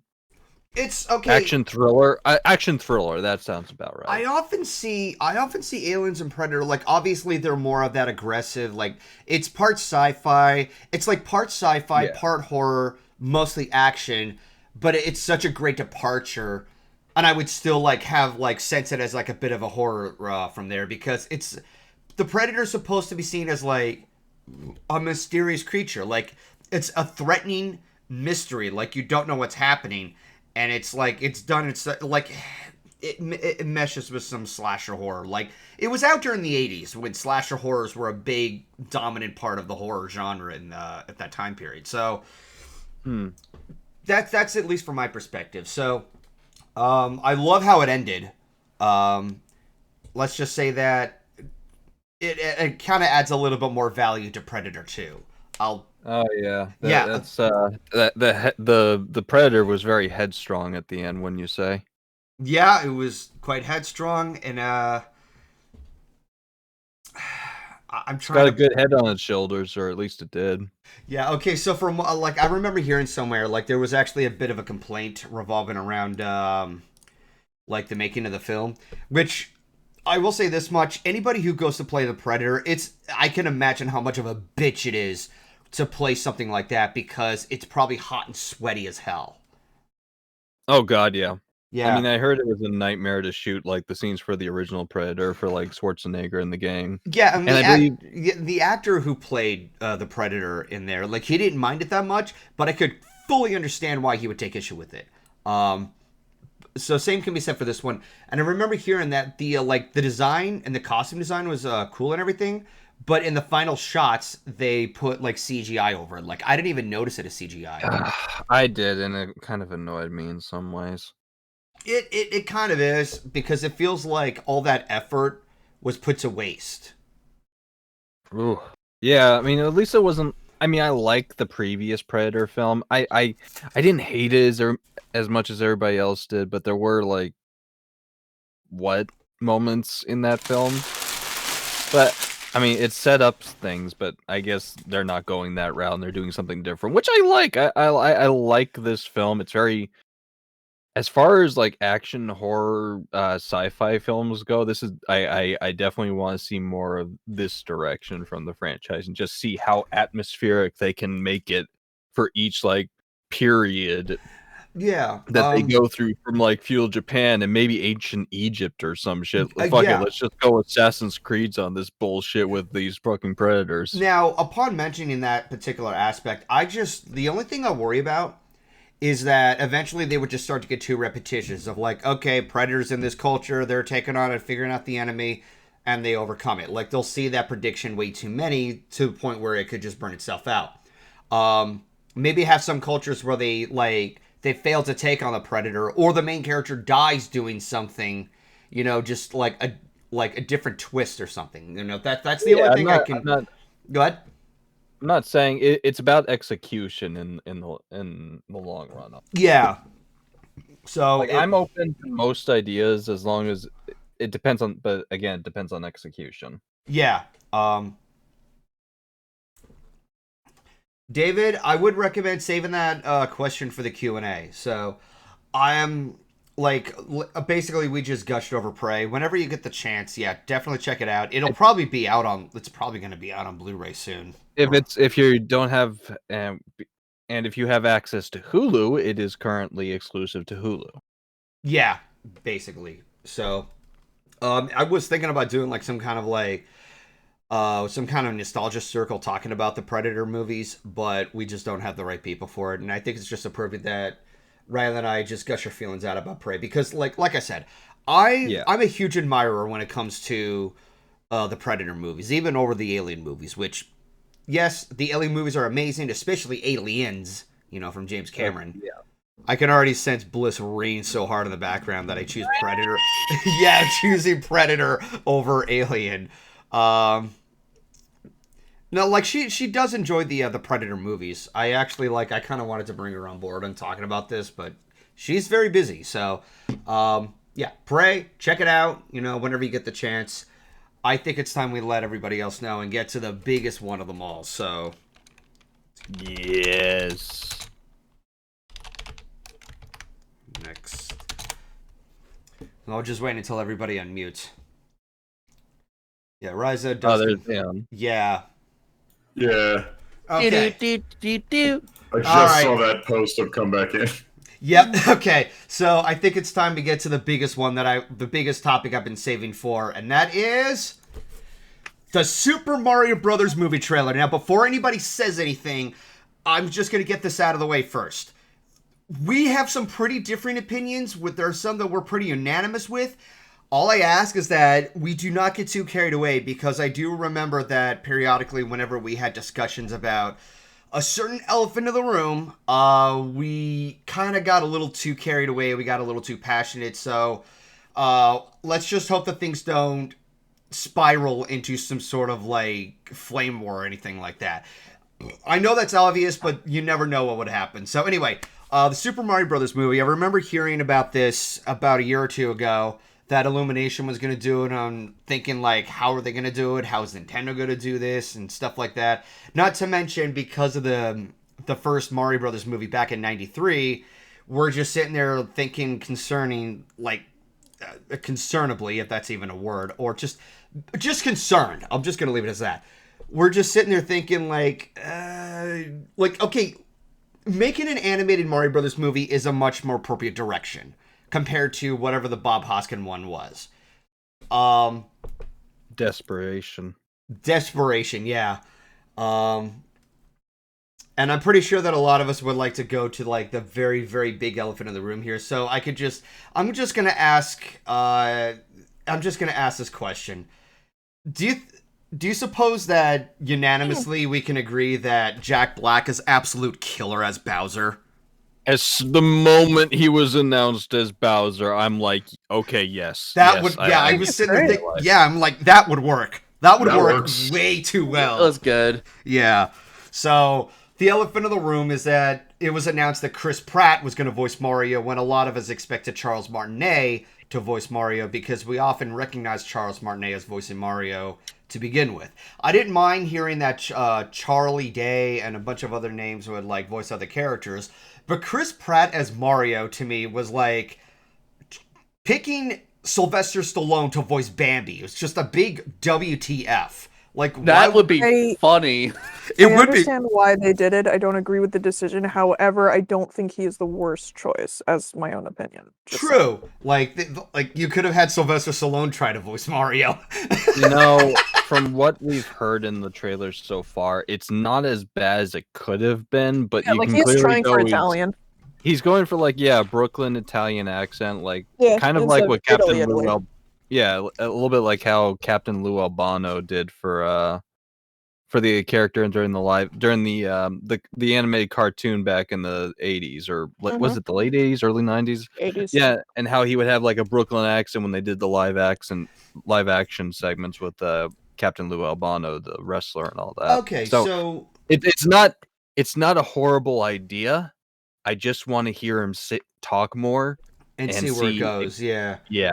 Okay, so pardon the interruption. So I honestly I thought people were gonna have a much heavier debate because I know that Raiza actually likes the idea of Chris Pratt voicing Mario instead of Charles Martinet. Okay. Okay, go ahead. Go ahead. What I said was I don't mind him voicing him. Because here's the thing. As far as I'm aware, I'm pretty sure Nintendo is the one who picked the cast out anyway. Mm-hmm. And the thing about it is, I'm pretty sure they just gave Chris Pratt an offer that he really just couldn't refuse. Now, obviously, like you could argue, like, oh, he doesn't need it because he has he doesn't need the offer, the role. I'm like, yeah, but why wouldn't he do it for X amount of money? That's just like silly not to do it. Okay. And like, I'm sure the way he does his voice acting, he has experience in the voice acting fields. Obviously, he's gonna do the best he can.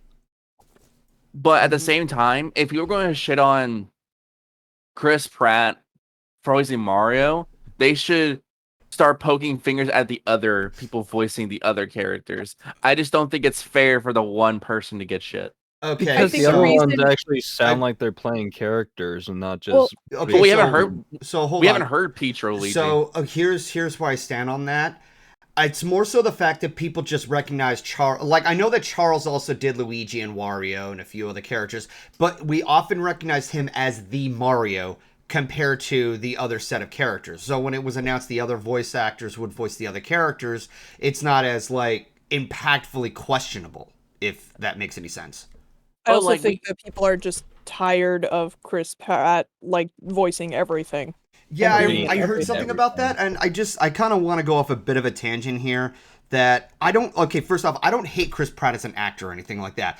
So when I because like obviously mentioning Twitter, obviously there's going to be some bullshit drama. Like people like ever since when it was first announced from the Nintendo Direct last year, people were throwing a lot of shade at Chris Pratt, saying that he supports like Christian churches and he's against gays, and saying, rather- "Oh, he's not Italian." It's like, well, okay, neither is Charles Martinet. So it just seems like they're just throwing shade at him for the sake of throwing shade at him, which I don't think that was fair to take.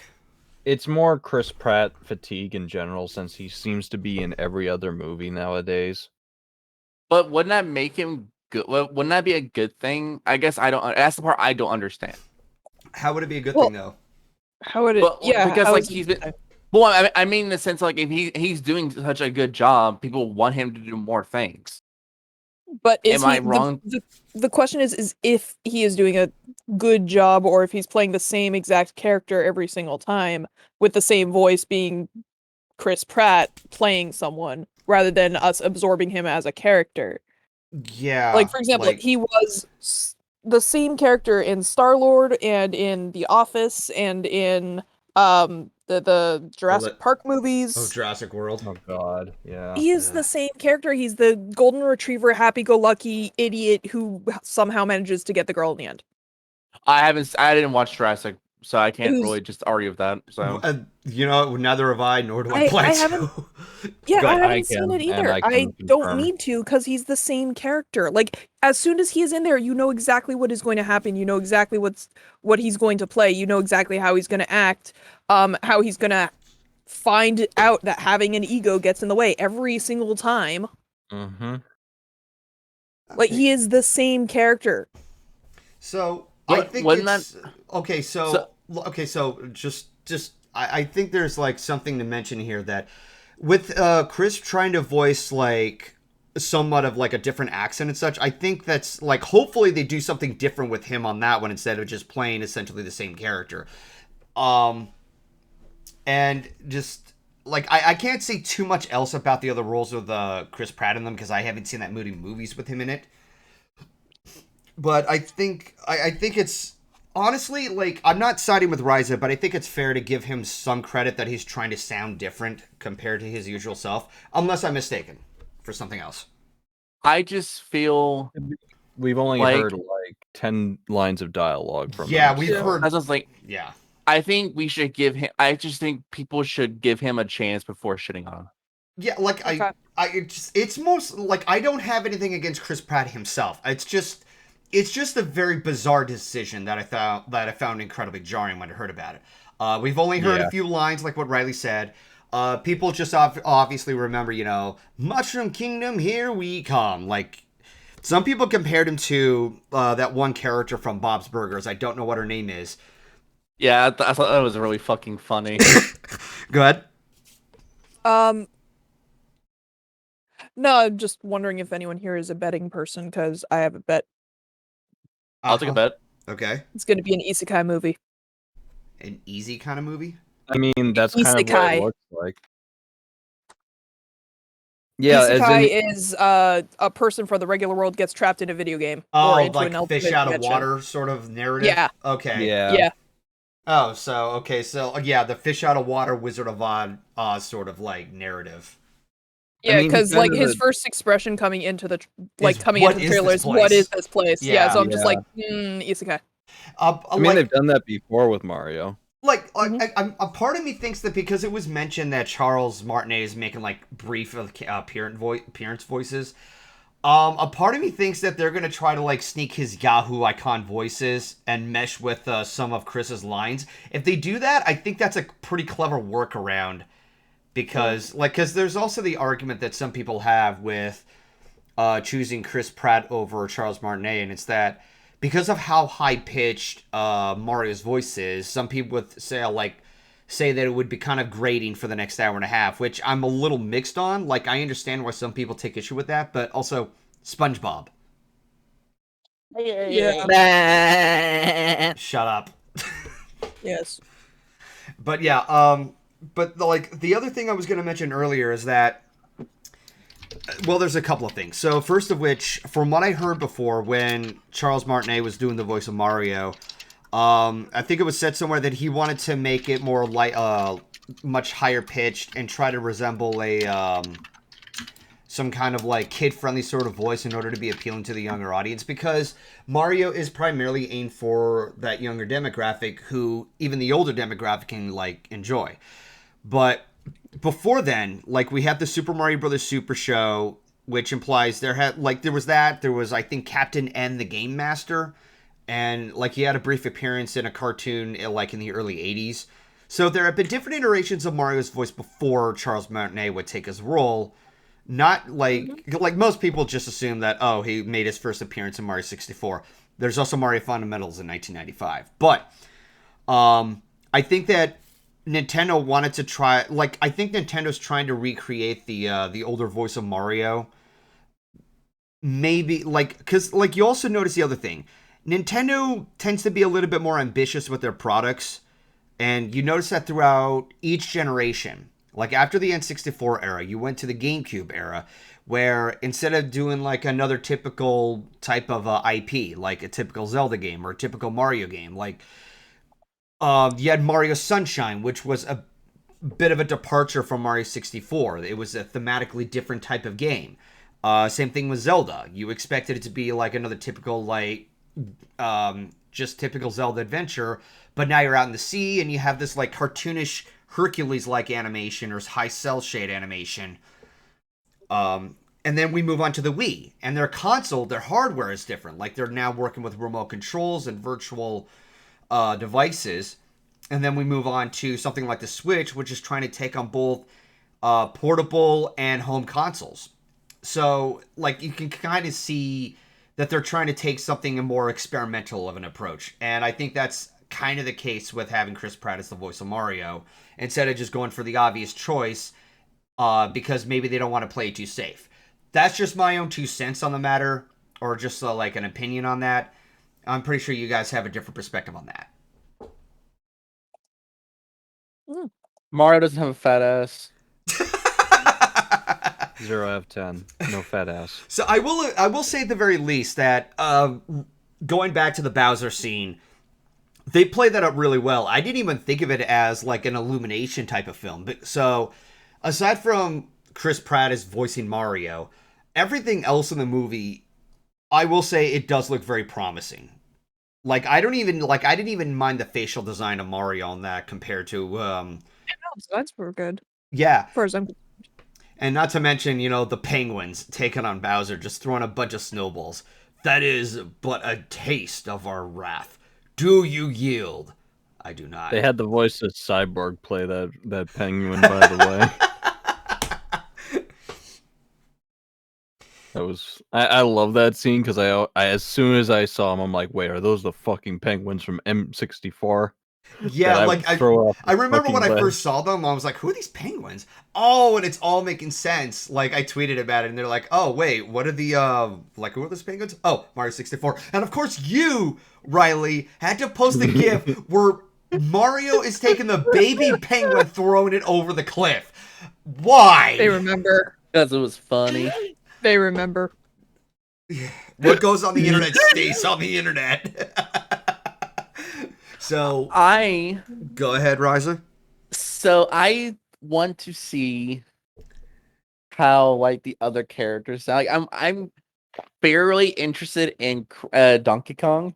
It's I'm willing to bet you they're gonna have that Donkey iconic Kong. Seth Rogen laugh with Donkey Kong. Honestly, that seems to fit well. And dead silence. Let's see. I mean, the Jack Black as Bowser. Mwah, Oh, I love it. Oh yeah, no, like I love it. said earlier, like he just fucking nails it. Somebody actually, sorry for the clap. Somebody actually made a fair comparison with like having an iconic actor voicing a villain, where like the personalities match too well. Like Jim Carrey as Robotnik was beautiful. Jack Black as Bowser is just beyond beautiful. Because they fit the role. Yeah, like if there's any reason, because okay, obviously star power is a big like, it's a bit of an argumentative issue or a controversial issue, but with like if as long as you know how to do the role correctly, because obviously everybody keeps using or referencing back to Aladdin when Robin Williams was the voice of the genie, and like basically it's because Ron Clements and John Musker thought he was perfect for the role for the genie. Robin Williams has a gifted voice talent of impersonating different characters, so having to play the genie was appropriate. But Hollywood just decides to take this in the wrong direction of, oh, big star power. That means, ooh, I like this big name actor. I will go see that big name actor movie. And it's just it's that result of big names get butts in seats. So again, this is kind of playing up the whole Chris Pratt as Mario argument before. But even before Aladdin, you had Billy Joel voicing Dodger and Oliver and Company. You had Vincent Price as Ratigan, Who? But again, that's because they fit their roles too well. Even rooting back to the 50s, you had Lady and the Tramp, where Peggy Lee makes a brief appearance singing about the tramp in the pound scene. He's a tramp. Yep. Low in love. I just drew that. You just did? Yeah, a couple weeks ago. Oh. So. Hold on. Oh boy. So. Yes, Karma the writer, you did not know that Vincent Price was Radigan? Yep. Yes, Vincent. Vincent Price. No, like I heard he loved the hell out of that role. I mean, besides Aeon's laugh, his laugh is pretty good. Yeah. Oh yeah. Aeon, did you get inspiration from Radigan? No. No, I meant to ask that as a joke. Note. But all right. The first time I saw that movie to memory was a year ago, maybe. Okay, that's fair. That is a good movie. It is. Yeah. It Really is. underrated. It definitely is. There's a lot of Disney movies that are underrated, and we're getting off topic here. So, like the rest of the movie, like I haven't heard much. Like, okay, so I've heard like the different actor names. Like I don't know. I've never heard of Charlie Day or the actor who was voicing Toad. So I will have to wait and see how they play their roles whenever we see the like if there's like a secondary trailer coming later down this year or sometime next year, because it's set to be released in April next year. So that's definitely going to be a big thing. And maybe at that time we'll talk about the Super Mario Brothers movie from the 90s with Bob Hoskins, because people have different takes on that one now. Yeah, like I said, it's a so bad it's good movie for me. I enjoy watching it just for the Goombas, the tiny heads on the large bodies. You cannot look at that and just think. Speaking of, I would like to see how those would be played out in the when the movie hits. Anya Taylor-Joy, pardon me for butchering the name. I have never heard of her before, and I never heard of Charlie Day. She's in was it The Crown Queen's or Gambit. something? Queen's Gambit, that's what it was. And Okay. she was, and Charlie Day he's known for Always Sunny. Always Sunny. Okay, I've never heard of that. You've never Also, heard of Always Sunny in Philadelphia? Go ahead, Dusk. just to let you know, I found the picture. It's in podcast discussion. Oh yeah, no, that's the picture that you drew. Let's see. I'm scared. Yep. I'm scared that Disney will screw them over. Oh, wait. That's a whole different topic here. So we've been kind of like dancing all over the place instead of talking about the Super Mario Brothers movie. But I do hope that like aside from the Chris Pratt bullshit, I hope that this movie does really well, and it looks very promising. It may be like the best movie that Illumination would probably come up with, which that's just me taking a bit of a hot shot or a shot in the dark, because admittedly I haven't seen many of their movies. I have seen Sing 2, which was okay. I haven't seen any of the Despicable Me movies. I'm pretty sure the first one at least is good. First one's good. Yeah, I can't stand the Minions though. The Minions. Yeah. No. So Another sense of oversaturation. it's not just oversaturation. They're just obnoxious. Yes. Yeah. So I think that I think that's saying something, that I am definitely looking forward to seeing what the Super Mario Brothers movie unfolds for a movie from Illumination, and I hope that it becomes one of their best after, their plethora of like mid-tier type of titles. And I'm saying this with a pinch of salt. Yeah. Yeah. So that's kind of all I have to say here. I'm pretty sure you guys have already stated your pieces on the Super Mario Brothers movie, unless there's something more to add.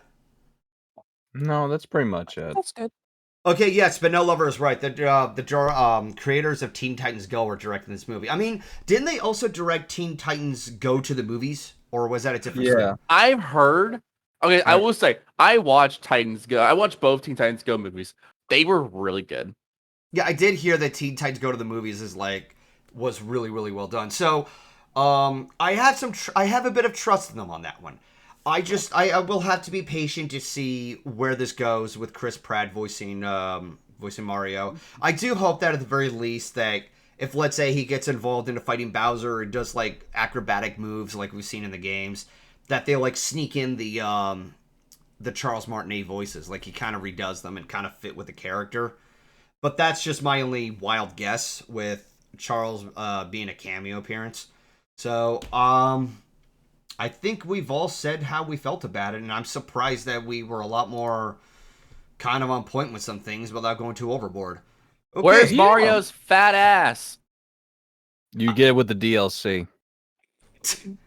I I got my think, DLC of movies now? yeah, I think the argument would have been like, oh, like a fat appearance would not look appealing to the movie or some shit like that. Fat shaman. They are wrong because we have already seen from Encanto that people like the thick. Okay. Thick. I Thickness. do like the thick. The thick. People preferred oh god, now I forgot her name. Peach? Elise. Louise, yeah. They preferred Louisa to the flowered girl child. Oh, yeah. Well, that's no Isabella. surprise. Yeah, no, that's she's a can of worms. I think it's time we go to the Q&A because we don't have anything else to say about the movie. Yeah, that's pretty much it. Yeah. Q&A! Yep. All right, so as usual, there's always going to be like some stupid ass delay with like transition, like because there's always a delay with the chat and what they're saying. And we already have a question. Okay, so I was being asked, considering that Bear in the Big Blue House turns 25 today, and the fact that it dropped on Disney Plus yesterday, I feel I should send you this, guys, also because it makes. Oh, if it's a YouTube video, I'll have to take a look at that one later. Oh, okay, we got a big one. So, thoughts on Meta Runner and Sunset Paradise by Glitch as some. Oh wait, okay, I thought it was something else. So, Sunset Paradise and Meta Runner, I don't know what those are. I don't know what that is. I'm not familiar with that. I don't think. Okay, That's- I misread the message asking about what is it, G4 TV or something like that, because I remember that. Oh right, the whole G4. Oh god, that was a downward spiral. Let's see. Between Jason and Myers in the next death battle, who would win? I really don't care. I don't care about death battle. Jason. I don't care about horror movies, so I'm probably going to skip that one. Yeah. But if I had to guess, probably Michael. I don't know. Yeah. Well, here's the thing. Like Michael Myers is just sociopathic, like no conscience whatsoever. But like Jason is like supernaturalistic, so he has like a healing factor and all that. Meanwhile, Michael Myers is just an insane guy who somehow is some crazy capable of guy. surviving gunshots and big falls. Angel of Speed asks everybody, are you looking forward to Black Adam? Yes, I am. I don't Meh. have much to say about Black Adam. I've never heard about Black Adam until the movie came out. I know that there's a following for him. I hope it's good. You know, I hope people enjoy it. Black Adam is. I think Black Adam and like Shazam are very slipped on superheroes compared to like the generic ones. Yeah, Especially Black. Go ahead. And that's why I look for it mostly because Black Adam realistically is like cool ass anti-hero. All right, so Nickel asks, thoughts on Cyberpunk Edge Runner series for those who haven't been watching it? I love it. It's so good. Okay, like then. they gave it to Studio Trigger, the same guys behind like Kill la Kill, Gurren Lagann, BNA, and it actually made me interested in playing the game, even after all the shit that happened in 2020 with CD Projekt Red and Cyberpunk. Do you have to play the game and understand the movie or the show? Not really. Like Okay. you just basically the basic facts is it's a dystopian cyberpunk future where corporations run everything, and there's this character in the anime who's different, who exists in the same city, but it's like a year before the actual game. Because it's actually 2076 instead of 2077. So somebody asked me something. Did you hear about the Lion King script book they made earlier this year? Are you talking about the Mufasa movie? You're talking about the sequel or something, or of the live They're action one that they're doing? making a Lion King prequel. Oh. Yeah, and it's Yeah. gonna be the quote unquote live action, even though it's just heavily realistic CGI. Go ahead, Raiza. I think the Mufasa thing, if that's what he means, is going to be interesting because it would be nice to know more about Mufasa and potentially Scar. Honestly, it'd be Yeah. better off being 2D, which I know will never happen. I mean, as long as I learn more about Mufasa and Scar, that's when I can really.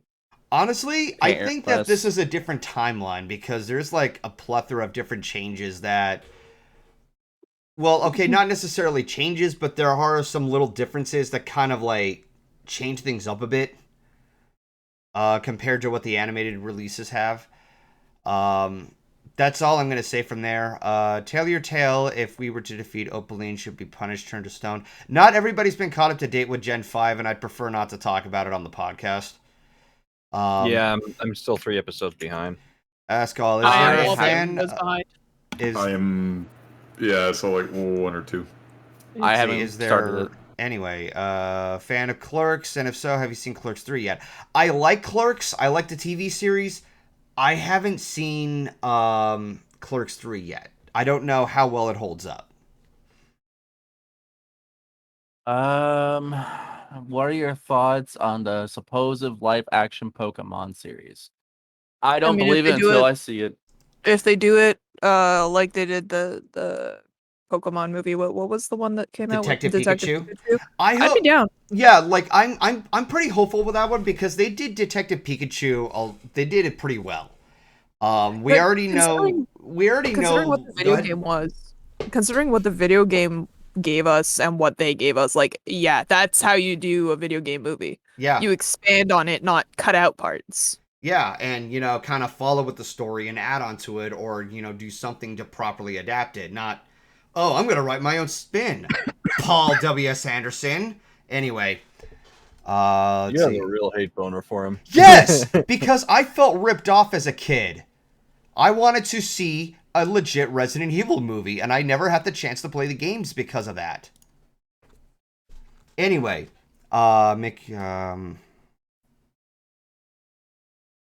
I don't even know what Magical Star was talking about there. Okay, sale for not. So apparently, Spinel Lover is mentioning that there's actually an entire script book of all the Lion King movies, I think. Mm-hmm. You will have to provide me a link or something, Spinel. Maybe I'll take a look at it. So, all positivity challenge. Say one good thing about yourself. I can't. you gotta try. Come on, Raiza.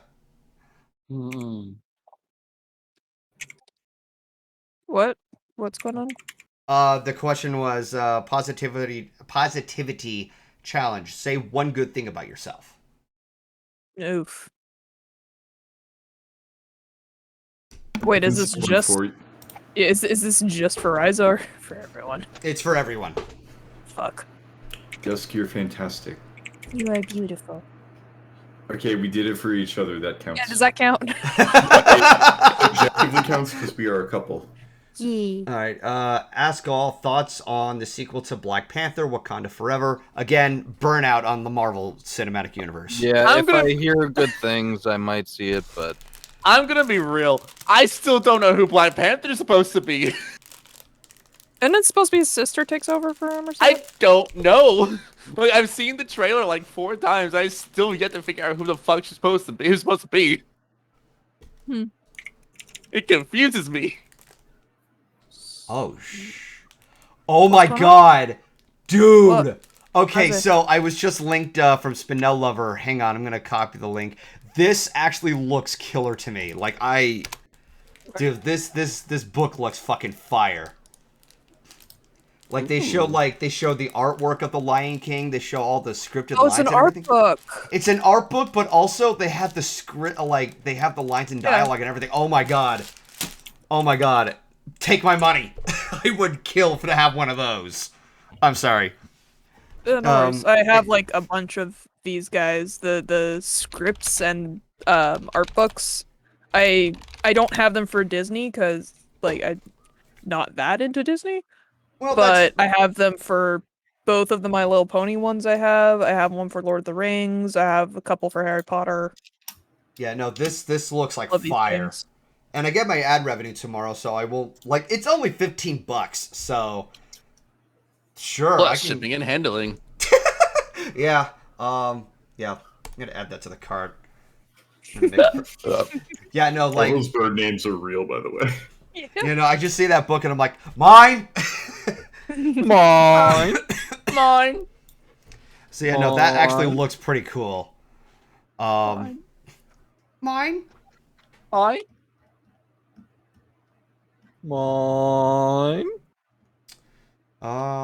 What's another question? Yeah, I'm waiting until like the next question. Oh, any interest in Mario and Rabbids since the sequel came out this week? I never cared for them, to be perfectly honest. I will say I've heard the first game was really good. I just never went around playing it. I would have to play the first one before I play the second one. That's fair. Okay, if you were in a fairy tale, would you be a hero and a villain, and why? Does a side character count? Villain. I wouldn't know. Hi, Solar. That's Yeah, all. brother. First of all, your Jordans are completely fake. Second of all, you get absolutely no bitches. And third of all, you, my friend, haven't even thought about buying Spotify Premium. I don't get it.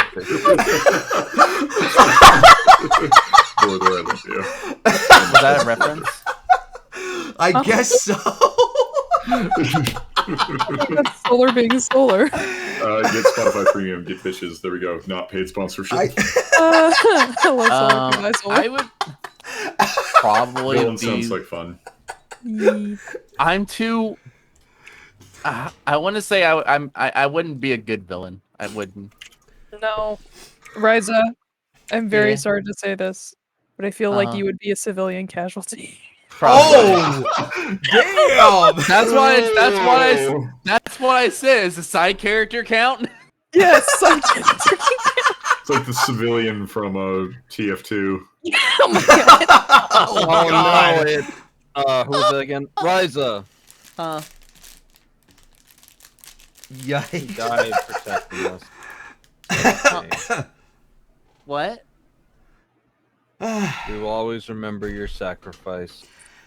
You know, Angel of Speed, Welcome you back, and Solar. I are... Oh, hi, Solar. Welcome back again. I had to let that marinate for a bit. Like the sauce. Somebody apparently compared you to Myth because Myth briefly jumps in calls and just say something silly and then leaves. Also, Raiza, I take that Uh-huh. back. I think you would be an incidental hero. I don't know what it is. Basically, a hero that, like, doesn't get their powers on purpose. Like, not pursuing power, but, like, happens to be a hero. An I'd utter be okay with retard that. that still pulls off a win. I'd be okay with that. I didn't say that. So Michelangelo from fucking Ninja Turtles. Yeah. Yo, that's so dope. Okay. So we have another question from David 80s. Ask all, now that we have 3 video game movies and animated movies, what other video game movies or series would you like to see? I want a Legend of Zelda and Metroid and another Kirby cartoon. Honestly, as long as they do a good game adaptation, I keep myself open-minded as much as possible. Just work with the source material and not deviate away from it, because that defeats the purpose of being a game adaptation. Or at least let the deviations be good. Or in other words, don't pull off a Halo, Paramount Plus. I think a Star Fox movie would be cool as fuck. Maybe. Like it would be Perhaps. it would be a pretty odd type of movie, you know. I feel like it would work better as like a mini series.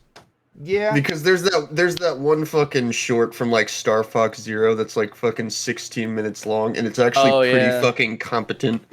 But it's like they see these ideas and they see that they're very popular, and it's almost like they never do anything with them, and it's just it's baffling. Like If I Legend of Zelda would make a pretty good fucking anthology, and so would Metroid, because they both follow a pretty similar formula. So Jedi Padawan asked an interesting question. What are your thoughts on the Knuckles prequel they are making? I didn't even know there was a Knuckles prequel. Knuckles wait, the I have another prequel. one. I have another one for Nintendo. Oh, what? Xenoblade. Yeah. I'm You not have a problem. surprised. It's great. Is You have it? a problem. Oh, okay. Apparently, Angela Speed is asking Solar's thoughts from all the topics we covered. So we covered Obi-Wan Kenobi. Good. They're good. Good. Very good. All of them. There you are, go. Okay. Yeah, that's saving me the trouble. Yeah. Yes to all. Yeah, I would have loved. Next. Honestly, Solar, I would have loved to have you pitch in on the discussion about Prey, because I was trying to add in something other than just throwing praises at it. It was good. Good. Okay. Lots of fucking action. They need to do more fucking movies about the Predators and like in fucking like older time periods. Like give us a like the fucking Samurai Predator movie. Clan. Like, yeah, give us a fucking Predator movie that takes place in like fucking feudal Japan, or like fucking a Predator movie that takes place in like Vikings? fucking Knights of the Round Table. Or Oh, Egypt. dude, Knights of the Round Table. That sounds like fire. All right. So just waiting for any other questions involved. Okay, what is your favorite Halloween or horror movie? Evil Dead 2.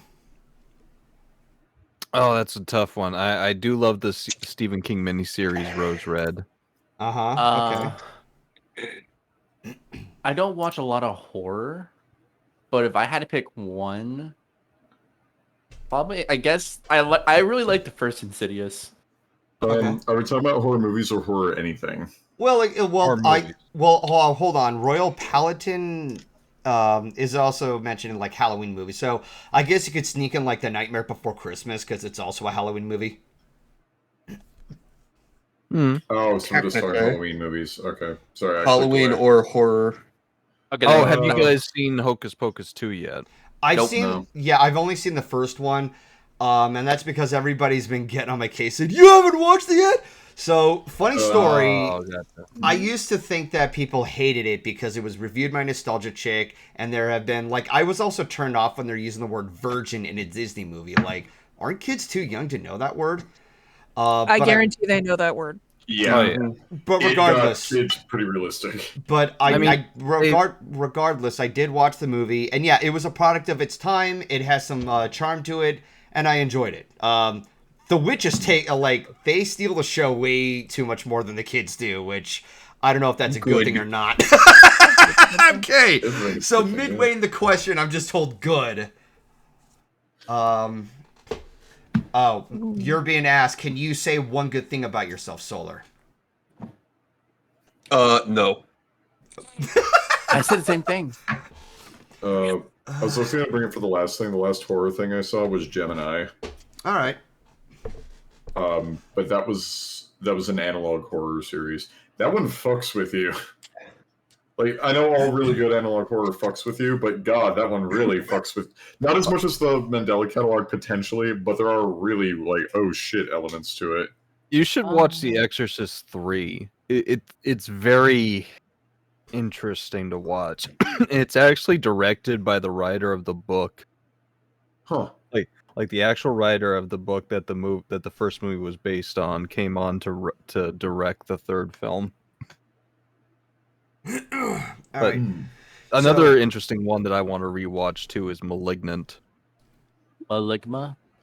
Oh my god. Malignant. It's time to cut out the cancer.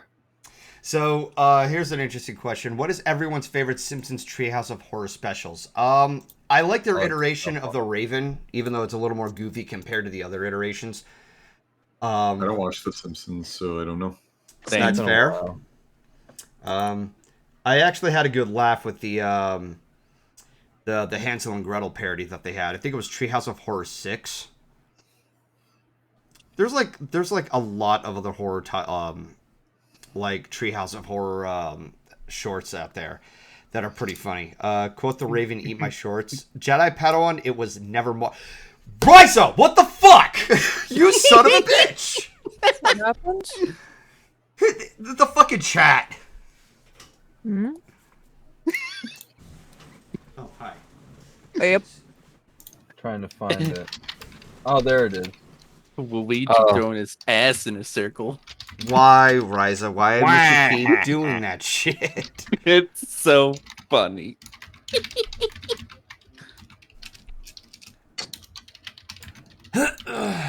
Luigi twerking. All right, so let's see if we can go for one more question before we wrap everything up. Yeah. You're going to timeout. I sent him to it earlier. This is horseshit. You're going to Brazil. Son of a. There you You are go. going to Brazil. Wait, Brazil. did you kick him I did. out? No, I did that myself. That'd be funny. Solar like shipped him out to Abu Dhabi. 600 seconds.